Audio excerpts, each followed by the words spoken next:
வணக்கம். உலகம் யாவையும் தாமுள வாக்கலும் நிலைபெறுத்தலும் நீக்கலும் நீங்களா அலகிலா விளையாட்டுடையார் அவர் தலைவர் அன்னவர்க்கே சரண் நாங்களே. இன்றைய நம்முடைய வகுப்பில் கிட்கிந்தை காண்டத்தில் இருக்கிற கார்கால படலம் நிறைவடைய இருக்கிறது.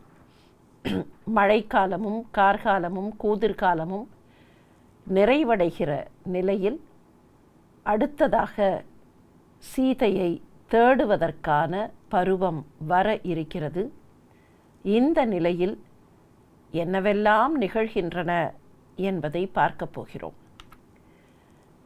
ஏற்கனவே மழைக்காலத்தில் கூதிர்காலத்தில் ராமன் பலவிதமாக வருத்தப்பட்டு கொண்டு சீதையை பிரிந்திருக்கிற அந்த நிலையின் பிரிவாற்றாமையில் பரிதவிப்பதை கண்டோம்.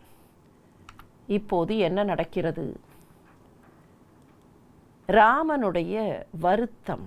இந்த பாடலை போன வகுப்பில் ஏற்கனவே பார்த்தோம் என்றாலும் கூட ராமனுடைய வருத்தம் இல்லையா? அந்த வருத்தம் எப்படியெல்லாம் நம்முடைய நெஞ்சங்களை ஆழச் சுட்டிருக்கிறது. இந்த பாடலை மறுபடியும் பார்க்கலாம். விட்ட போர் வாளிகள் விரிஞ்சன் விண்ணையும் சுட்டபோது இமையவர் முதல் தொல்லையோர் பட்டபோது உலகமும் உயிரும் பற்று அறக் கட்டபோது அல்லது மயிலை காண்டுமோ. இலக்குவனிடத்தில் இலக்குவன் அருகிருக்க ராமன் வைக்கிற வினா இது. நான் எப்போது சீதையை பார்ப்பேன்? மீண்டும் அவளை பார்க்க வேண்டும். நான் எப்போதுதான் அவளை பார்க்க போகிறேன்? ஒருவேளை என்னுடைய இந்த அம்புகள் பிரம்மா இருக்கிற சத்தியலோகத்தை சுடுகிற போது, விரிஞ்சன் பிரம்மா, விரிஞ்சி அல்லது விரிஞ்சன், அந்த விரிஞ்சனை பார்க்கிற போது அல்லது அவனுடைய சத்தியலோகத்தை சுடுகிற போது, அப்படியானால் சத்தியலோகம் வரைக்கும் இந்த அம்புகள் போக வேண்டுமென்றால் தேவலோகத்தை துளைத்து கொண்டு இந்த அம்புகள் போகும். அப்போது இமைப்பவர்களாக இல்லாமல் இமையாதவர்களாக இருக்கிற தேவர்கள், கண் இமைப்பவர்கள் மனிதர்கள், கண் இமையாதவர்கள் இமையவர். அந்த இமையாதவர்களாக இருக்கிற தேவர்கள் அவர்களெல்லாம் இல்லாமல் போகும்போது அந்த தேவர்களை நோக்கி அம்புகள் பாய வேண்டுமென்றால் சுற்றி இருக்கிற உலகங்களையெல்லாம் அழித்து கொண்டு உயிர்களையெல்லாம் அழித்து கொண்டு போகிற போது எனக்கு இருக்கிற கோபத்தில் நான் என்ன செய்வேன் தெரியுமா? இப்போது என்னுடைய கோபத்தில் நான் இப்போது வில்லை எடுத்து நான் ஏற்றினால் அந்த அம்புகள் உலகங்களையெல்லாம் அழித்துவிடும், தேவலோகத்தை அழித்துவிடும், சத்தியலோகத்தையும் இல்லாமல் செய்துவிடும். அப்படி ஒரு நிலை வந்தால்தான் நான் சீதையை பார்ப்பேன் போலிருக்கிறது.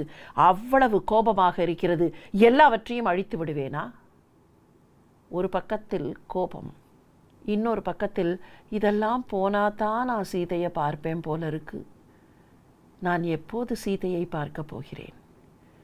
இவையெல்லாம் அழிந்து படுகிற ஊழிப்பிரளய காலம் வரைக்கும் இந்த பிரச்சனைக்கு ஒரு விடிவே வராதோ என்கிற பச்சாதாபம். பச்சாதாபத்திலேயும் இப்படி சொல்லலாம், கோபத்திலேயும் இப்படி சொல்லலாம். ராமனுடைய தவிப்பு. ஒரு பக்கம் கோபம் வருகிறது, சீதையை தொலைத்து விட்டோமே என்று. இன்னொரு பக்கம் சீதையை தொலைத்து விட்டோமே என்று பச்சாதாபமும் வருகிறது. தர்மம் என்ற ஒரு பொருள் தன்னை அஞ்சி யான் தெருமறுகின்றது. ஷெருனர் தேவரோடு ஒருமையின் வந்தனரேனும் உய்கலார் உறும் என ஒலிபடும் உறவிலோய் என்றான். உறும் என ஒலிபடும் உறவிலோய். இடி போல ஒலி தரக்கூடிய வில்லை நான் ஏற்றும்போது ஒரு சத்தம் வரும். அந்த நான் இழுத்து அந்த நான் ஏற்றும்போது சத்தம் கேட்கும். சிவதனுசை ராமன் நான் ஏற்றிய போது அந்த சிவதனுசு இரண்டாக பிளந்து உடைந்தது. ஆனால் அப்படி நான் ஏற்றிய அந்த சத்தம்தான் இமயமலைச் சரிவில் தவம் செய்து கொண்டிருந்த பரசுராமருடைய காதில் விழுந்து பரசுராமர் வந்தார் என்று சொல்லப்படுகிறது. அந்த நான் ஏற்றுகிற ஒலி, இலக்குவன் நான் ஏற்றினால் இடி இடிப்பது போல அவ்வளவு கம்பீரமாக இருக்கும். உறும், உறும் என்பது இடி. உறும் என ஒலிப்படும் உரவிலோய்.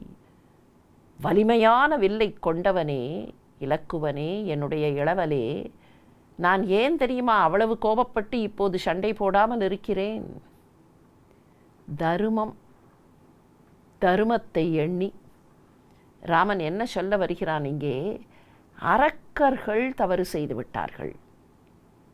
அந்த அரக்கர்கள் ஒருவேளை தேவர்களோடு சேர்ந்து வந்தால், ஷெருணர் தேவரோடு ஒருமையின் வந்தனர், தேவர்களும் அரக்கர்களும் ஒன்றாக சேர்ந்து வந்தால் அப்போது கூட அவர்களால் தப்பிக்க முடியாது. தேவர்களுக்காக நான் அவர்களை விட்டுவிட மாட்டேன். ஆனால் முந்தைய பாடலில் சொன்னது போல இப்போது எண்ணி பார்க்கிறான். அரக்கர்கள் தவறு செய்ததற்கு சத்தியலோகத்தை அழிப்பானேன், அரக்கர்கள் தவறு செய்ததற்கு தேவர்களை அழிப்பானேன், அரக்கர்கள் தவறு செய்ததற்கு உலகத்தவரை அழிப்பானேன். என்ன நியாயம் இருக்கிறது? அந்த தருமம் என்னை தடுக்கிறது. அப்படியானால் கேட்கலாம், ஏன் அரக்கர்கள் மீது போர் தொடுக்க வேண்டியது தானே என்றால், எங்கே போய் போர் தொடுப்பது என்பது தானே இப்போது சிக்கலே. அந்த ராவணன் எந்த இடத்தில் இருக்கிறான் என்று சரியாக தெரியாது, சீதை எங்கே இருக்கிறாள் என்று சரியாக தெரியாது. எனவே அதற்கான எல்லா ஏற்பாடுகளையும் செய்யாமல் ராவணன் மீது போர் தொடுக்க முடியாது. ஆனால் எவ்வளவு கோபம் வருகிறது! இலக்குகள் தெரிந்திருக்கக்கூடிய சத்தியலோகம், தேவலோகம், உலகத்தவர்கள் எங்கே என்று தெரியும். அந்த இலக்குகளை நோக்கி அம்பை எய்யலாம் என்று ஆத்திரம் வருகிறது, ஆவேசம் வருகிறது, கோபம் வருகிறது, தவிப்பு வருகிறது. ஆனால் இந்த இலக்குகளை பார்த்தெல்லாம் அம்பை எய்வது என்பது நியாயமில்லையே. அந்த தருமம் என்னை தடுக்கிறது. தருமம் என்ற ஒரு பொருள் தன்னை அஞ்சி, தர்மம் என்பது இருக்கிறதே, அந்த விதத்தில் பார்த்தால் நான் இவர்களையெல்லாம் அழிப்பது என்பது அதர்மமாயிற்றே என்றுதான் அச்சப்படுகிறேன். அது என்னை தடுக்கிறது. அதனால் நான் வாழாயிருக்கிறேன். இல்லை என்றால் ஒருவேளை அந்த தேவர்களோடு சேர்ந்து அரக்கர்கள் வருவார்கள் என்றால் கூட அரக்கர்கள் என்னிடையே இருந்து தப்பித்துவிட முடியாது. ஒரு பக்கத்தில் தர்மத்தின் சார்பு, இன்னொரு பக்கத்தில் வீரத்தின் சார்பு, இந்த இரண்டும் கொண்டவன் ராமன் என்பதை இந்த இடத்தில் உணர்கிறோம். இப்படியெல்லாம் ராமன் தவிக்க இளவல் உரை செய்வான். ராமன் தவிக்கும் போதெல்லாம் ராமனுக்கு ஆறுதல் சொல்லக்கூடியவன் இலக்குவன், முறையாக வழி நடத்தக்கூடியவன். இளவலும் உரை செய்வான். எண்ணும் நாள் இனும் உள அல கூதிரும் இறுதி உற்றதால், களவு செய்தவன் உரை காணும் காலம் வந்து அளவியது அயர்வது என் ஆணை ஆழியாய். ஆழிச்சக்கரத்தை வைத்துக்கொண்டு ஆணை செலுத்தக்கூடிய அளவிற்கு உயர்ந்தவனே, ஆணை சக்கரத்தை கொண்டவனே. ஆணை ஆழி என்பதே ஆணை சக்கரம். அரசர்கள் கைகளில் ஆணை சக்கரம் வைத்திருப்பார்கள் என்று கணக்கு. அவர்களுடைய ஆணை எங்கெல்லாம் போகும் என்பதை நிர்ணயிக்கக்கூடிய ஆணை சக்கரம். ராமனுடைய ஆணை சக்கரம் 7-14 லோகங்களுக்கும் செல்லும். ஆணை ஆழியாய் எண்ணும் நாள் இனும் உள அல. சீதையை தேடுவதற்கு காத்து கொண்டிருக்க வேண்டிய நாட்கள், எண்ணிக்கொண்டிருக்க வேண்டிய நாட்கள். I am counting the days to do something என்பார்களே, the days to be counted இன்னும் உள அல்ல. நாம் செய்ய வேண்டியதை, சீதையை கண்டுபிடிக்கிற வேலையை, அரக்கன் எங்கே இருக்கிறான் என்று கண்டுபிடிக்கிற வேலையை செய்ய வேண்டிய, அதற்கு இடையிலே இருக்கக்கூடிய நாட்கள், எண்ணிக்கொண்டிருக்க வேண்டிய நாட்கள் இன்னும் உள அல. அவை இன்னமும் அதிகமாக இல்லை. they have already been exhausted. அவை முடிவுக்கு வந்துவிட்டன. கூதிரும் இறுதி உற்றதால், கூதிர்காலமும் இதோ முடிந்து கொண்டே இருக்கிறது, இறுதியை நெருங்கிவிட்டது. களவு செய்தவன் உரை காணும் காலம் வந்து அளவியது. களவு செய்தவன், சீதையை அபகரித்து கொண்டு போனவன், சீதையை களவு செய்தவன் எங்கே இருக்கிறான் என்று காண வேண்டிய உரை காணும், அவன் இருக்கிற உரையுளை, அவனுடைய இருப்பிடத்தை காணுகிற காலம் வந்துவிட்டது. காலம் வந்து அளவியது என்கிற போது காலம் இங்கே வந்துவிட்டது என்பதை விட பக்கத்தில் வந்துவிட்டது. It is approached, it is come near. அந்த காலம் வந்து அளவியது, அதோ காத்து கொண்டிருக்கிறது. அந்த காலம் பக்கத்தில் வந்து விட்டது. இனிமேல் நீ ஏன் அயர்ந்து போகிறாய்? நடக்க வேண்டிய செயல்கள், நடக்க வேண்டிய காலம் நெருங்கிவிட்டது. வெற்றியை நோக்கிய நம்முடைய நாட்கள் இதோ வெற்றிக்கு பக்கத்தில் வந்துவிட்டன. அப்படி இருக்கும்போது எதற்காக நீ அயர்ந்து போகிறாய்? இந்த நேரத்தில் ஏன் தளர்ச்சி அடைகிறாய் என்று ராமனை தேற்றுகிற இலக்குவன். திரை இசை அத்திண் கடல் அமிழ்தம் செங்கணான் உரை இசையத் தரினும் அத்தொழில் உவந்திலன். வரைமுதல் கலப்பைகள் மாடு நாட்டி தன் குறை மலர் தடக் கையால் கடைந்து கொண்டனன். இந்த பாடல் தொடங்கி இன்னும் சில பாடல்களில் இலக்குவன் காட்டக்கூடிய சில தகவல்கள், செய்திகள். ஒருவருக்கு ஒரு வகையாக அறிவுரை சொல்லும்போது, அந்த அறிவுரை சொல்வது என்பது மோட்டிவேஷ்னலாக இருக்க வேண்டும். ஆனால் it should not be preachy. ஏதோ அப்படி அறிவுரை சொல்வதற்கு உயர்ந்து நின்று தான் எங்கேயோ மேலே நின்று கொண்டு சொல்லக்கூடிய அறிவுரையாக இருக்கக்கூடாது. பல நேரத்தில் அறிவுரை என்பது அவ்வளவாக ஏற்றுக்கொள்ளப்பட மாட்டாது. அட்வைசஸ் ஆர் நாட் வாரண்டட் இல்லையா? Advices are not relished. அறிவுரைகளை அவ்வளவாக யாரும் விரும்புவதில்லை. அதுவும் தவித்து கொண்டிருக்கக்கூடிய, வருத்தத்தில் தோய்ந்து கிடக்கிற நிலையில் அறிவுரை என்பது எரிச்சலை கூட தரலாம். ஆனால் இந்த நேரத்தில் ராமனை உந்திவிட வேண்டிய அவசியம் இலக்குவனுக்கு இருக்கிறது. எடுத்துச் சொல்ல வேண்டிய அவசியம் இருக்கிறது. ஆனால் எடுத்துச் சொல்வதை அழகாக சொல்ல வேண்டும், வருத்தம் ஏற்படுத்தாமல் சொல்ல வேண்டும், மனம் புண்படாமல் சொல்ல வேண்டும். இலக்குவன் எப்படி சொல்கிறான் தெரியுமா? சிலவற்றை சொல்கிறான், சிலவற்றை சொல்லாமல் விடுகிறான். சொல்லாத சொல்லுக்கு விலையேதும் இல்லை. சில வார்த்தைகளை சொல்லாமல் விடும்போது அவை தருகிற பொருள் அதிகம். அப்படித்தான் இங்கே சில வார்த்தைகளை சொல்லாமல் விடுகிறான். என்ன சொல்கிறான் இப்போது? திரை இசை அத்திண் கடல் அமிழ்தம் செங்கணான் உரை செய்யத் தரினும். நிறைய அலைகளை கொண்டதாக இருக்கிற அந்த பெரிய கடல், மிகப்பெரியதாக இருக்கிற அந்த கடல் தனக்குள்ளே இருக்கிற அமிர்தத்தை செங்கணானாக இருக்கிற விஷ்ணு வந்து கரையில் நின்று கொடுத்து விடு என்று சொன்னால் கொடுத்து விடும். 14 லோகங்களுக்கும் தலைவராக இருக்கிற மகாவிஷ்ணு வந்து நின்று, பார்க்கடலே உன்னுடைய அமிர்தத்தை கொடுத்து விடு என்று சொல்லியிருந்தால் கொடுத்திருக்கும். உரை செய்யத் தரும், உரை செய்யத் தரும் என்றாலும், அவர் சொன்னபடி கொடுத்துவிடும் என்றாலும், செங்கணான் உரை செய்தால் அது தந்துவிடும். செங்கணான் என்பது செம்மையான கண்களை கொண்ட, செய்ய கண்களை கொண்ட திருமாலுக்கான பெயர். செய்ய கரியவனை காணாத கண்ணென்ன கண்ணே என்று பாடுவாரே இளங்கோவடிகள். அந்த செய்ய கண், தாமரை செங்கணான் என்றே கூட கவிச்சக்கரவர்த்தி முன்பே சொல்லியிருக்கிறார். மாணிக்கவாசக பெருமானும் செங்கணான், செங்கணவன் என்றே கூட பாடுவார். செங்கணவன் பால் திசைமுகன் பால் செங்கண் அவன், அதுதான் செங்கணான். அந்த செங்கணான், சோழ சாம்ராஜ்யத்தில் அரசன் ஒருவனுக்கு செங்கணான் என்கிற பெயர் உண்டு. கோச்செங்கணான், கோச்செங்கட் சோழன். கண்கள் சிவந்திருந்ததால் அந்த குழந்தைக்கு செங்கணான் என்று தாய் பெயர் சூட்டினாள். இங்கே திருமாலை குறிக்கிறது. செங்கணானான திருமால் பார்க்கடலே அமிர்தத்தை கொடுத்துவிடு என்று சொன்னால் அந்த பார்க்கடல் கொடுத்துவிடும். பார்க்கடல் கொடுத்துவிடும் என்றாலும் திருமால் அப்படி சொல்லவில்லை. உரை செய்யத்தரினும் அத்தொழில் உவந்திலன். He did not like to do so. அந்த தொழிலை அவன் உவந்து அப்படி செய்யவில்லை.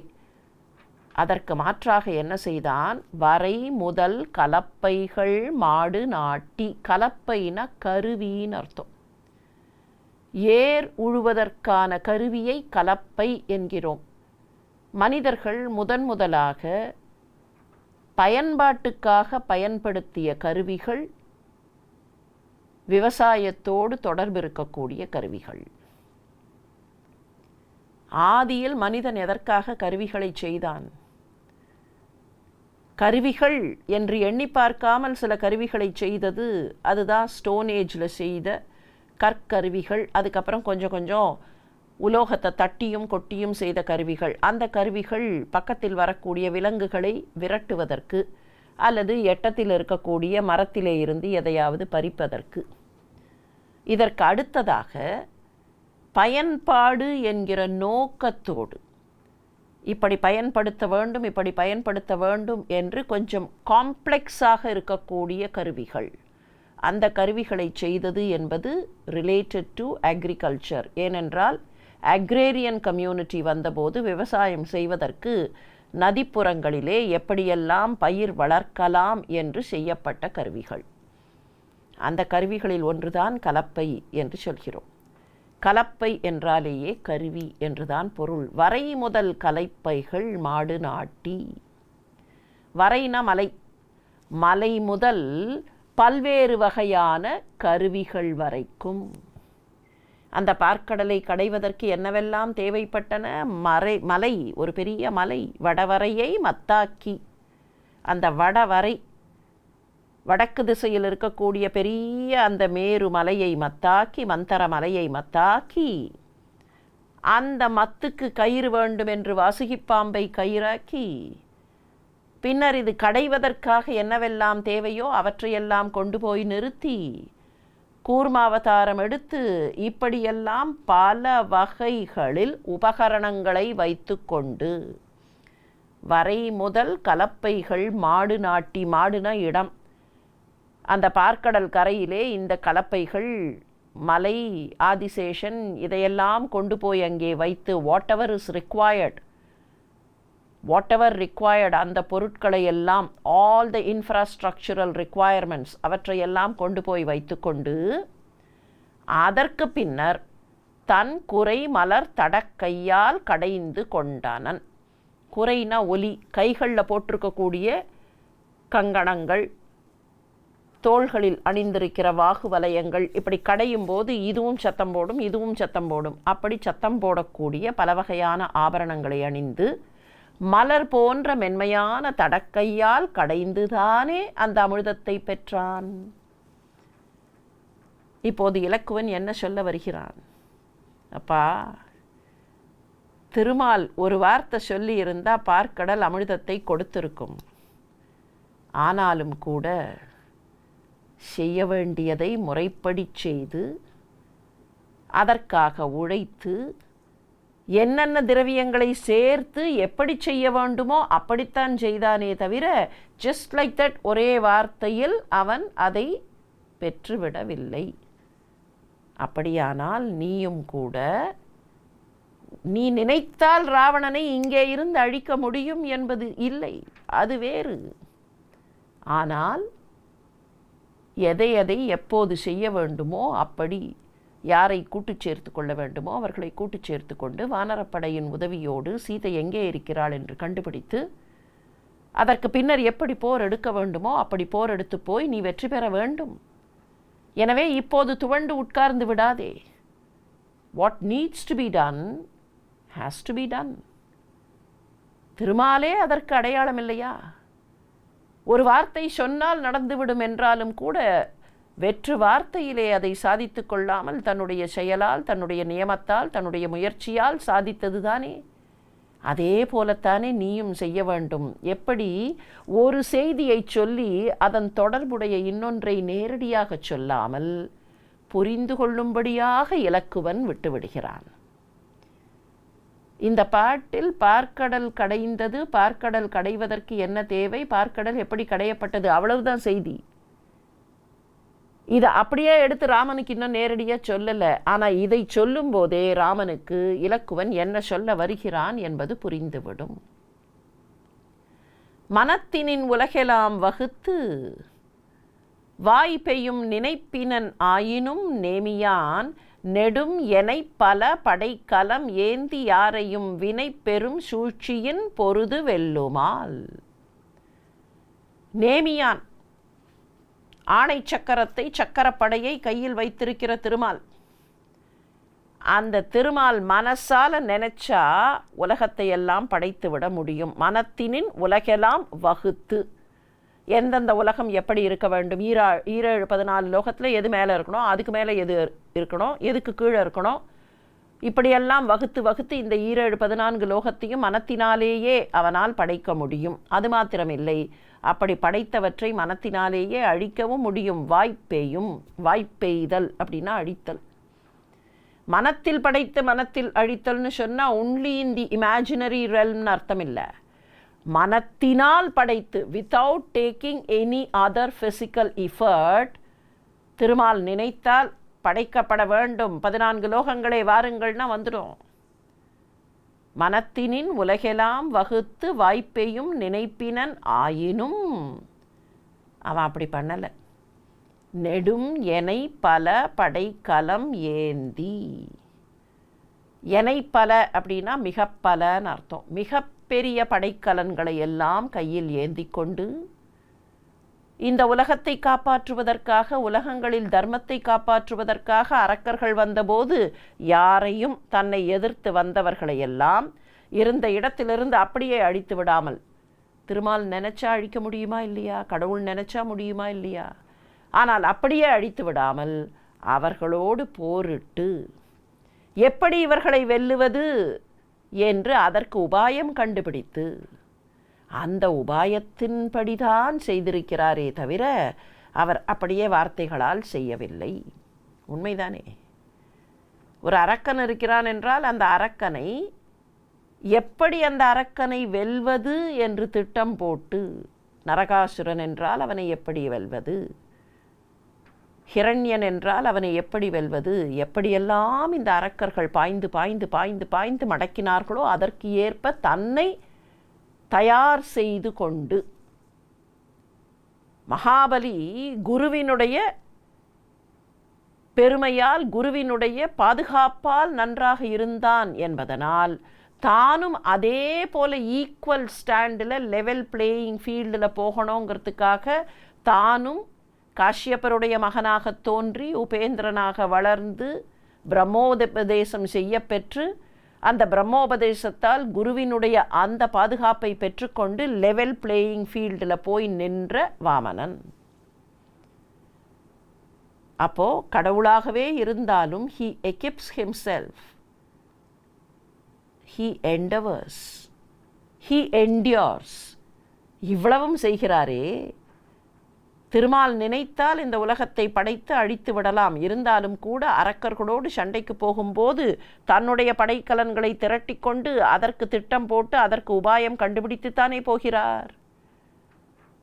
அப்படியானால் நீயும் கூட ராவணன் என்கிற அரக்கனை வெல்லுவதற்கு செல்ல வேண்டுமென்றால் எப்படியெல்லாம் போக வேண்டும் என்று அதற்கு வழி கண்டுபிடித்து அதற்கான திட்டங்களை தீட்டி அதற்கு பின்னர் தானே போக வேண்டும்.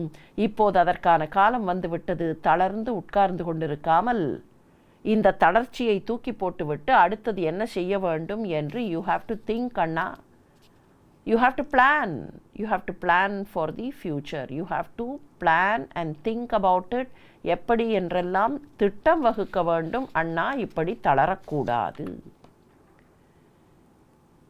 கண்ணுடை நுதலினன் கணிச்சிவானவன் விண்ணிடை புறம் சுட வெகுண்ட மேலை நாள் எண்ணிய சூழ்ச்சியும் ஈட்டி கொண்டவும் அண்ணலே ஒருவரால் அறியற்பாலதோ. திருமாலை மாத்திரம் சொல்லலை, பரம்பொருள்னா திருமாலும் சிவனும் ஒன்றுதான் இல்லையா? அறியும் சிவனும் ஒன்று. ஆனால் இங்கே இந்த கதை திருமாலை மையமாக கொண்ட கதை இருந்தாலும் திருமாலை மாத்திரம் சொன்னதாக விட்டு விடாமல், அண்ணா நான் ஏதோ திருமாலை மாத்திரம் சொல்கிறேன்னு நினைக்காத. ஏன்னா ராமன் கேட்கலாம், ஏன்பா அவர் பண்ணினார் சரி, அவர் பண்ணின மாதிரி நான் பண்ண முடியுமா? திருமால் தான் ராமன் என்றாலும் கூட மனித வேடத்தில் இருக்கும்போது ராமன் அப்படி கேட்பதற்கு வாய்ப்பு உண்டு. எனவே தான் அண்ணா, நாட் ஒன்லி திருமால், சிவன் என்ன பண்ணார் தெரியுமா? கண் உடை நுதலினன், கண் கொண்ட நெற்றியை கொண்டவன். நுதல்ன நெற்றி, கண் உடை நுதல், கண்ணை கொண்ட நெற்றியை கொண்டவன், கணிச்சிவானவன். கணிச்சினா மழுவாயுதத்தை கொண்டவன். திரிபுரம் எரிப்பதற்காக புறப்பட்டாரே, விண்ணிடை புறம் சுட. திரிபுரத்தில் இருக்கக்கூடிய அந்த 3 ராட்சசர்களை, 3 கோட்டைகளை அந்த படத்தில் கூட பார்க்கலாம். அந்த 3 கோட்டைகள் வானத்தில் தெரிகின்றன. அவற்றை அழிக்க வேண்டும் என்றால் என்ன செய்தார்? He equipped himself. He collected all those which were required. அந்த திரிபுரத்தவர்களை எரிக்க வேண்டும் என்பதற்காக இல்லை, அவர்களை அழிக்க வேண்டும் என்பதற்காக. சுடாங்கிறதுக்கு அழிப்பு, அழித்தல் அப்படின்னு ஒரு பொருள் உண்டு, எரித்தல் அப்படின்னு ஒரு பொருள் உண்டு. விண்ணிடை புறம் சுட, அவர்களை அழிப்பதற்காக வெகுண்ட மேலை நாள், கோபம் வந்து புறப்பட்டார். அப்படி புறப்பட்ட போது என்ன பண்ணினார்? எண்ணிய சூழ்ச்சி. என்ன பண்ணலாம்னு திட்டம் போட்டார். சூழ்ச்சிங்கிறது வழி, உபாயம், திட்டம். He planned and then ஈட்டி கொண்டவும். அந்த பிளானை எக்ஸிக்யூட் பண்ணுறதுக்கு என்னெல்லாம் வேணுமோ அதையெல்லாம் திரட்டி சேகரித்து கொண்டார். அவர்கள் கோட்டைகளில் வருகிறார்கள் என்றால் அதற்கு நிகராக நாமும் ஒரு தேரில் போக வேண்டும். உலகத்தையே தேராக்கினார். அந்த தேருக்கு சக்கரங்கள் வேண்டும். எந்த சக்கரங்கள்? அவனி ரதம் அர்க்கேந்து சரணம். படத்தில் கூட பார்க்கலாம். ஒரு சக்கரம் பளபளா என்று மஞ்சளாக ஜுவலிக்கிறது, சற்றே நெருப்புத்தனமாக இருக்கிறது. இன்னொன்று வெள்ளையாக குளிர்ச்சியாக இருக்கிறது. அர்க்க இந்து, சூரியனும் சந்திரனும் தான் அந்த அவனி ரதத்திற்கு சக்கரங்கள். அவனி ரதம் அர்க்கேந்து சரணம். அதன் பின்னர் என்ன செய்தார்? தேர் ஓடுவதற்கு குதிரைகள் வேண்டும். 4 வேதங்களையும் குதிரைகளாக ஆக்கினார். இந்த தேரை செலுத்துவதற்கு ஒருவர் வேண்டும். பிரம்மாவை தேர் சாரதியாக்கி மேரு மலையை வில்லாக வளைத்து, அந்த வில்லுக்கு 4 கயிறு வேண்டும் என்பதனால் ஆதிசேஷனால் 4 கயிறு வைத்து, அந்த வில்லிலே நாணேற்றி செலுத்துவதற்கு அம்பு வேண்டும். திருமாலை அம்பாக்கி இத்தனையையும் சேகரித்து கொண்டுதானே போனார்.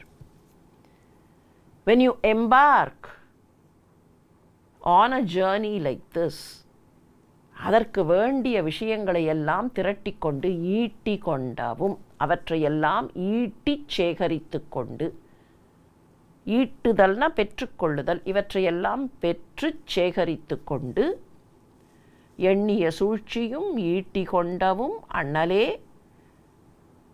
இதற்கு பின்னர் தானே போனார். யாராவது கணக்கு பண்ண முடியுமா? ஒருவரால் அரியர் பாலதோ. அவர் என்னெல்லாம் எஃபர்ட் எடுத்து என்னெல்லாம் பிளான் பண்ணாருங்கிறது நமக்கு தெரியுமா? நமக்கு புரியுமா? என்ன புரிகிறது? அவர்களே அவ்வளவு தூரத்துக்கு பிளான் பண்ணி எஃபர்ட் எடுத்தார்கள்னா நாமும் அப்படி செய்ய வேண்டுமன்னா நாம் எடுக்க வேண்டிய எஃபர்ட்டை எடுக்கணுமே தவிர தளர்ந்து உட்கார்ந்து விடக்கூடாது. ஆகுனர் யாரையும் துணைவர் ஆக்கி பின் ஏகுரு நாளிடை எய்தி எண்ணுவ சேகு அற பல்முறை தெருட்டி செய்த பின் வாகை என்று ஒரு பொருள் வழுவர் பாலதோ. ஆகுனர் யாரையும் துணைவர் ஆக்கி, யார் துணைவர்களாக கூட வரக்கூடியவர்களாக தகுதி உள்ளவர்களோ அவர்களை துணைவர்கள் ஆக்கிக்கொண்டு. ஒரு விஷயத்தை செய்யும்போது தன் வலி, துணைவலி, மாற்றான் வலி தெரிய வேண்டும். யார் தகுதியுடையவர்களோ அவர்களை மட்டும்தான் துணைவர்கள் ஆக்கிக்கொள்ள வேண்டும். தகுதியுடையவர்கள்னா துணைவர்களாவதற்கு தகுதி, அவர்களுடைய இண்டிவிஜுவல் மெரிட் டிமெரிட் மாத்திரம் இல்லை. இப்போ இங்கேயே வாலி மிகப்பெரிய வீரன், ராவணனுக்கு எதிராக நிற்கக்கூடிய மிகப்பெரிய வீரன். சொல்லப்போனால் ராவணனை அப்படியே தன்னுடைய வாலில் கட்டி அடிக்கக்கூடிய பெரிய வீரன். ஆனால் அது அவனுடைய பர்சனல் மெரிட். இங்கே பிரச்சனை என்ன? இந்திரன்தான் வாலியாக வந்தான், தேவேந்திரன் வாலியாக தன்னுடைய அம்சத்தை அனுப்பினான். எந்த தேவேந்திரன் ராம அவதாரத்திற்கு உதவி செய்ய வேண்டுமோ அந்த தேவேந்திரனுடைய அம்சம் வாலியாக பூமிக்கு வந்தவுடன் யாரை அழிக்க வேண்டுமோ அவனோடே நட்பு கொண்டு விட்டது, ராவணனோடு கூட்டு சேர்ந்து கொண்டான். அப்படியானால் இவன் துணைவன் ஆவதற்கு தக்கவன் இல்லை.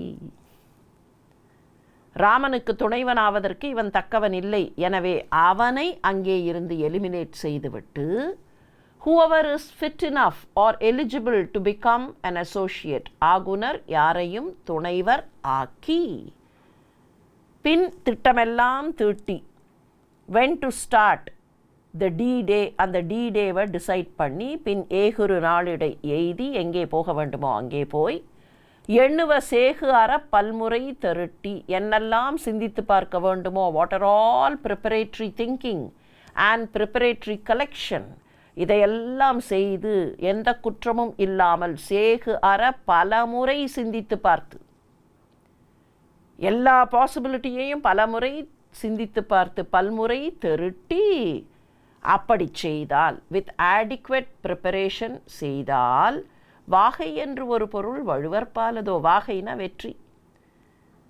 வாகை மலர், வெற்றி பெற்றவர்கள் வாகை மலர் சூடுவார்கள், வாகை மாலை சூடுவார்கள். எனவே வாகை என்பதே வெற்றிக்கும் ஆகுபெயராக வந்துவிட்டது. வாகை என்று ஒரு பொருள் வழுவற்பாலதோ. இவ்வளவு பிளான்டாக போனால், வித் ஆல் ஆடிக்வெட் ப்ரிப்பரேஷன் போனால் வெற்றி கிடைக்காமல் இருக்குமா? அண்ணா, வெற்றி உனக்குத்தான் கிடைக்கும். அண்ணா, நீ தளர்ந்து போகாதே. அறத்துறை திறம்பினர் அரக்கர் ஆற்றலர் மரத்துறை நமக்கு என வலிக்கும் வன்மையோர் திறத்துறை நல்நெறி திறம்பல் உண்டெனின் புறத்து இனி யார் திறம் புகழும் வாகையும். இந்த அரக்கர்கள் இருக்கிறார்களே, அவர்களை பெரிய வீரர்கள் என்று நினைத்து விடாது. அதற்காக நீ தளர்ந்து போகாதே. அவர்கள் அறத்திலே இருந்து திரும்பியவர்கள். தே ஹாவ் டீவியேட்டட் ஃப்ரம் தர்மா.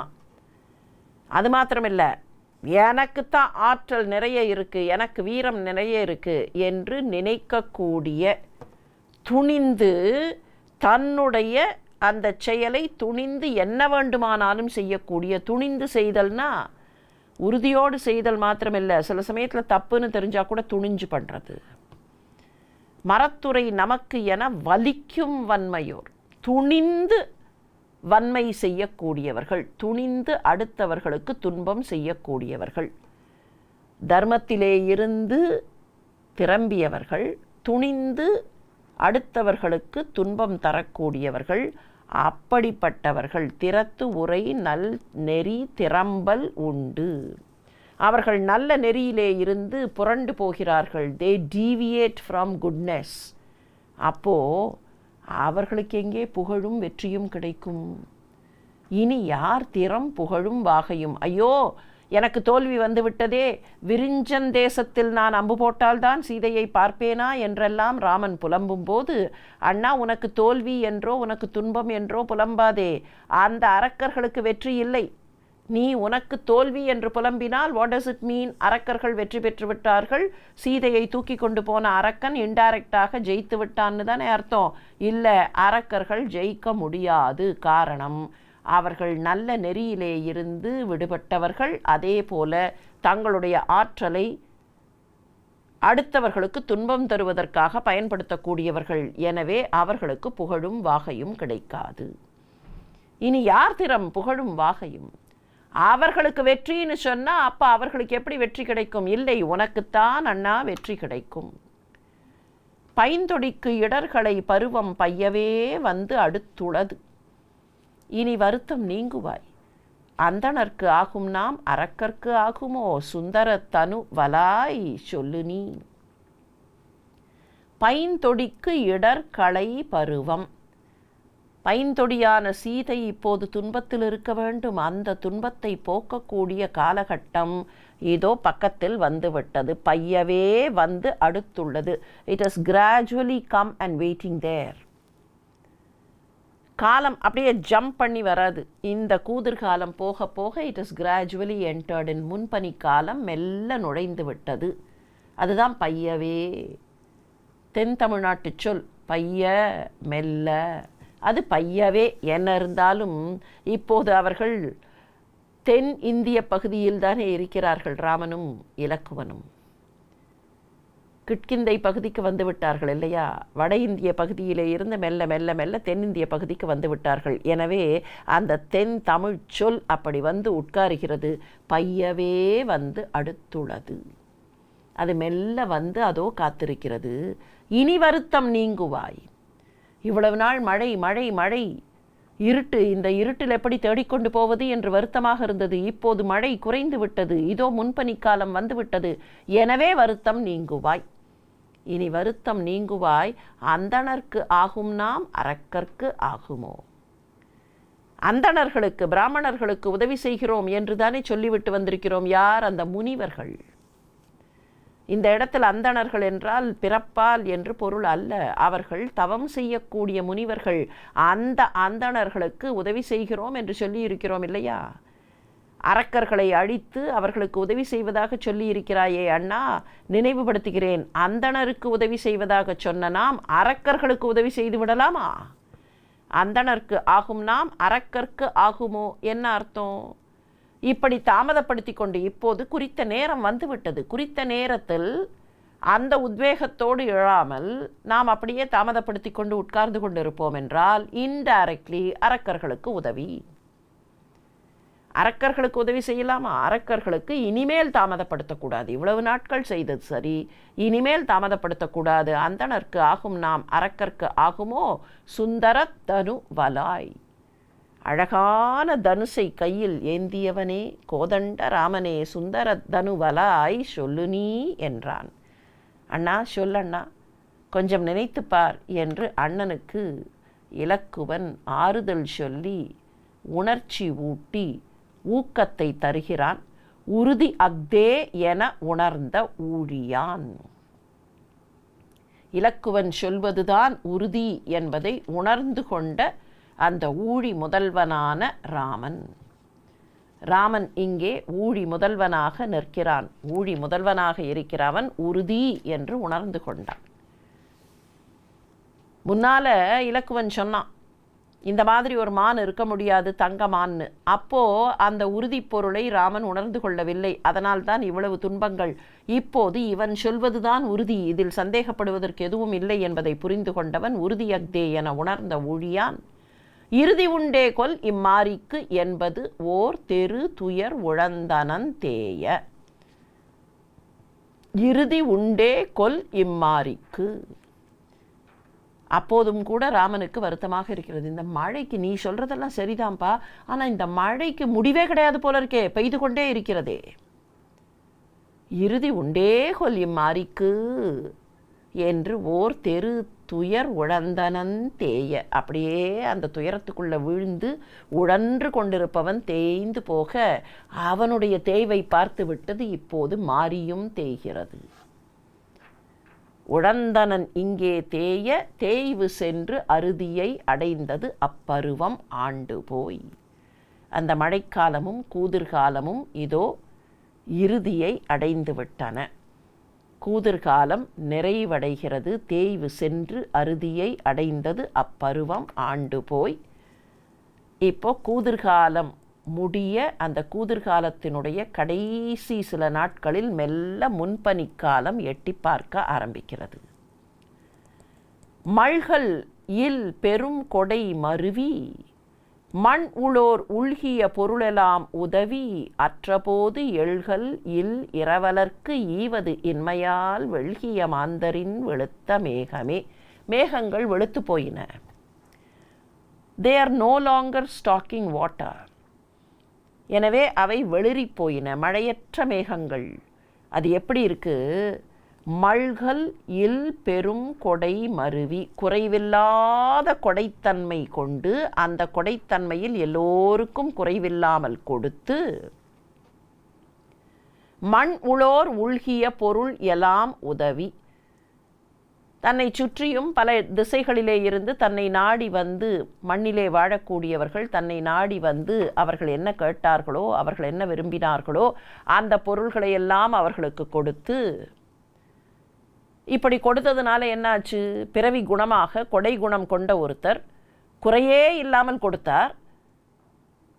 வந்து கேட்பவர்கள் என்னெல்லாம் கேட்கிறார்களோ அதையெல்லாம் கொடுத்தார். அப்படி கொடுக்க கொடுக்க கொடுக்க இப்போது அவரிடத்தில் ஒன்றுமில்லாமல் போய்விட்டது.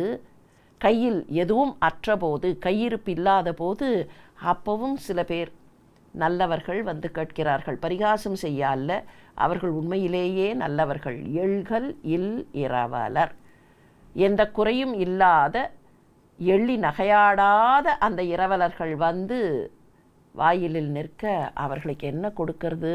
ஒன்றுமில்லையே, கொடுப்பதற்கு ஒன்றுமில்லையே.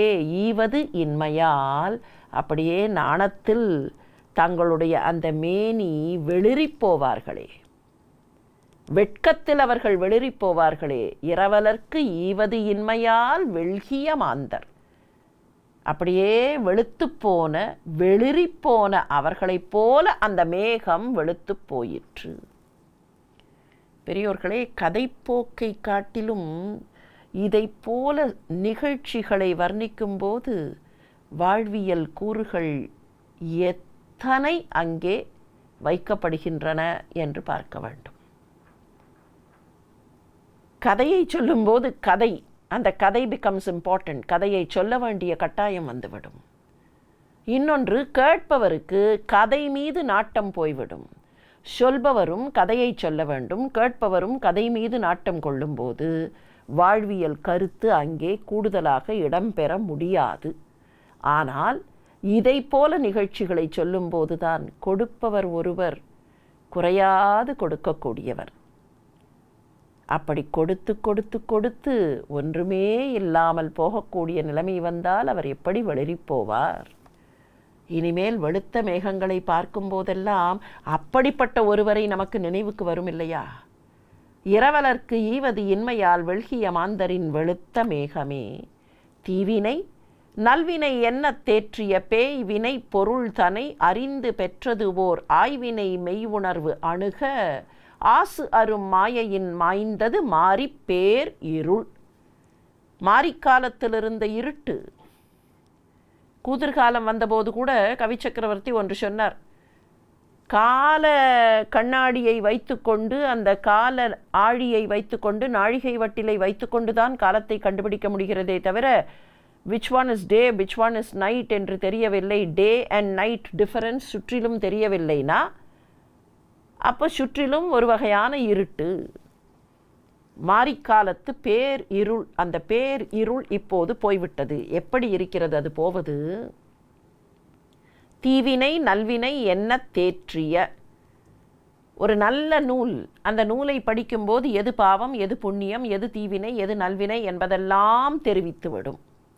அப்படி தெரிவிக்கக்கூடிய ஒரு நூலை கற்று தேர்ந்து, அப்படி கற்று தேர்வதனால் கொடிய விஷயங்கள் எவை என்பதை புரிந்து அவற்றை புறம் தள்ளி ஞானத்தை பெறுகிறோம் இல்லையா? நல்ல நூலை படிக்கும்போது அந்த நூலின் வழியாக எது சரி, எது தப்பு, எது நியாயம், எது அநியாயம் என்றெல்லாம் புரிந்து கொண்டு கொடிய விஷயங்களை எல்லாம் ஒதுக்கி புறந்தள்ளி நாம் பெறக்கூடிய மெய் அறிவு, மெய் ஞானம் இருக்கிறதே, ஆய்வினை மெய் உணர்வு அணுக. அந்த மெய் உணர்வு வந்தவுடனே என்னாச்சு? இந்த நூல்களின் வழியாக, கல்வி கேள்விகளின் வழியாக வரக்கூடிய அந்த மெய் உணர்வு வந்தவுடன் உள்ளுக்குள்ளே இருக்கக்கூடிய அஞ்ஞான இருட்டு காணாமல் போய்விட்டது, மாயை காணாமல் போய்விட்டது. ஆசு அரும் மாயை, அந்த மாயை தன்னுடைய குற்றத்தை விட்டுவிடுகிறது. அப்படின்னா என்ன? மாயையின் இருட்டு போய்விடுகிறது. ஆசு அரும் மாயையின் மாய்ந்தது எப்படி அந்த அஞ்ஞான இருட்டு ஞான வெளிச்சம் வந்தவுடன் போய்விடுமோ, அப்படி இந்த மாரிக்காலத்தின் இருட்டு இப்போது முன்பனிக்காலம் வர வர போய்விட்டது.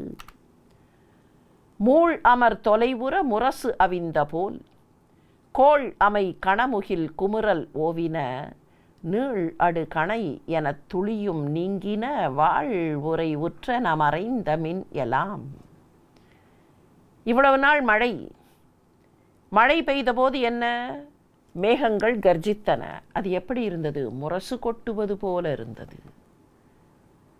மழை பெய்தபோது ஆங்காங்கே அந்த நீர் துளிகள் வந்து விழுந்தன. அந்த நீர் துளிகள் எப்படி இருந்தன? வானத்திலிருந்து ஷரம் ஷரமாக ஷார்ங்கம் உகைத்த ஷர மழை போல் அந்த மழையே ஷரமழையாக பெய்தது. அவ்வப்போது மின்னல் வெட்டியது. அது யாரோ வாளை உருவிக்கொண்டு நிற்பது போல இருந்தது. இப்போது போர் முடிந்து விட்டது. மழை எங்களோடு தொடுத்த போர் முடிந்து விட்டது.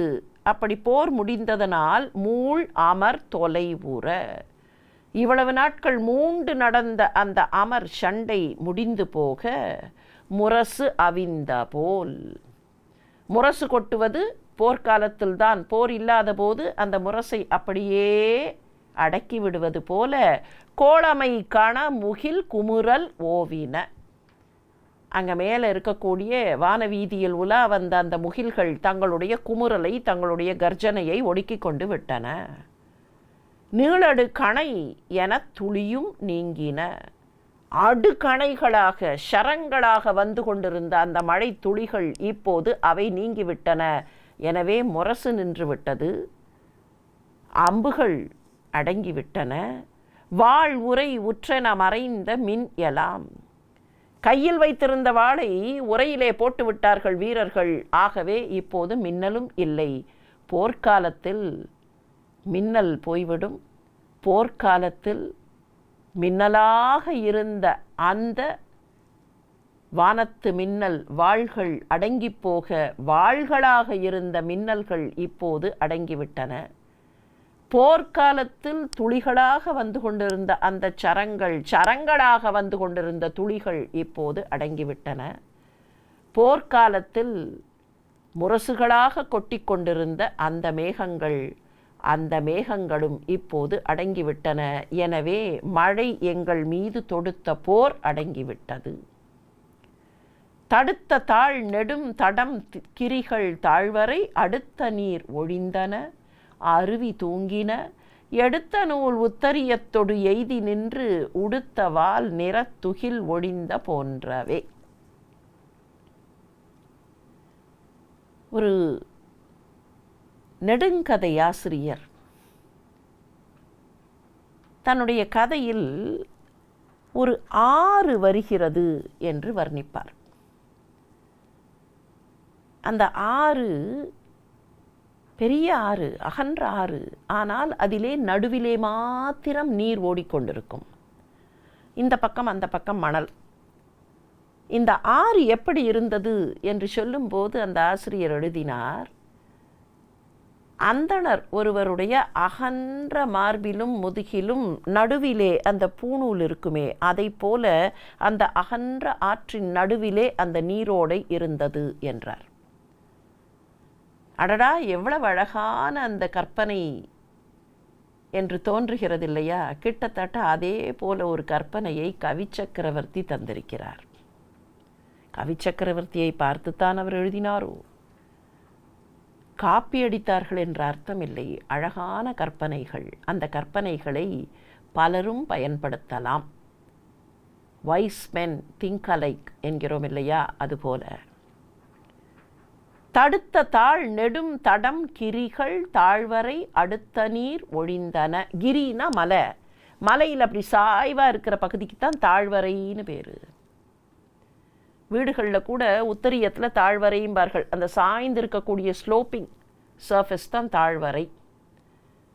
வரையினுடைய தாழ் பகுதி தான் தாழ்வரை. இப்போ மலையிலேருந்து நல்ல மழைக்காலத்தில் என்னாச்சு, மலையிலேருந்து தண்ணீர் மேலே கொட்ட கொட்ட நிறைய அருவிகள்லாம் வந்தன. அப்படி அருவிகள் வந்து சுற்றிலும் தண்ணீர் தேங்கி இருந்தது. மலையை சுற்றி தண்ணீர். திருமங்கையாழ்வார் திருநீர்மலை பகுதிக்கு வந்தபோது வெள்ளக்காடாக அந்த மலையை சுற்றி இருந்ததாம். மலையை சுற்றி மொத்தமாக தண்ணீர் நிற்க பெருமாளை சேவிக்க முடியாமல் காத்திருந்தார் ஆழ்வார். அந்த நீர் வற்றியவுடன் போனாராம்.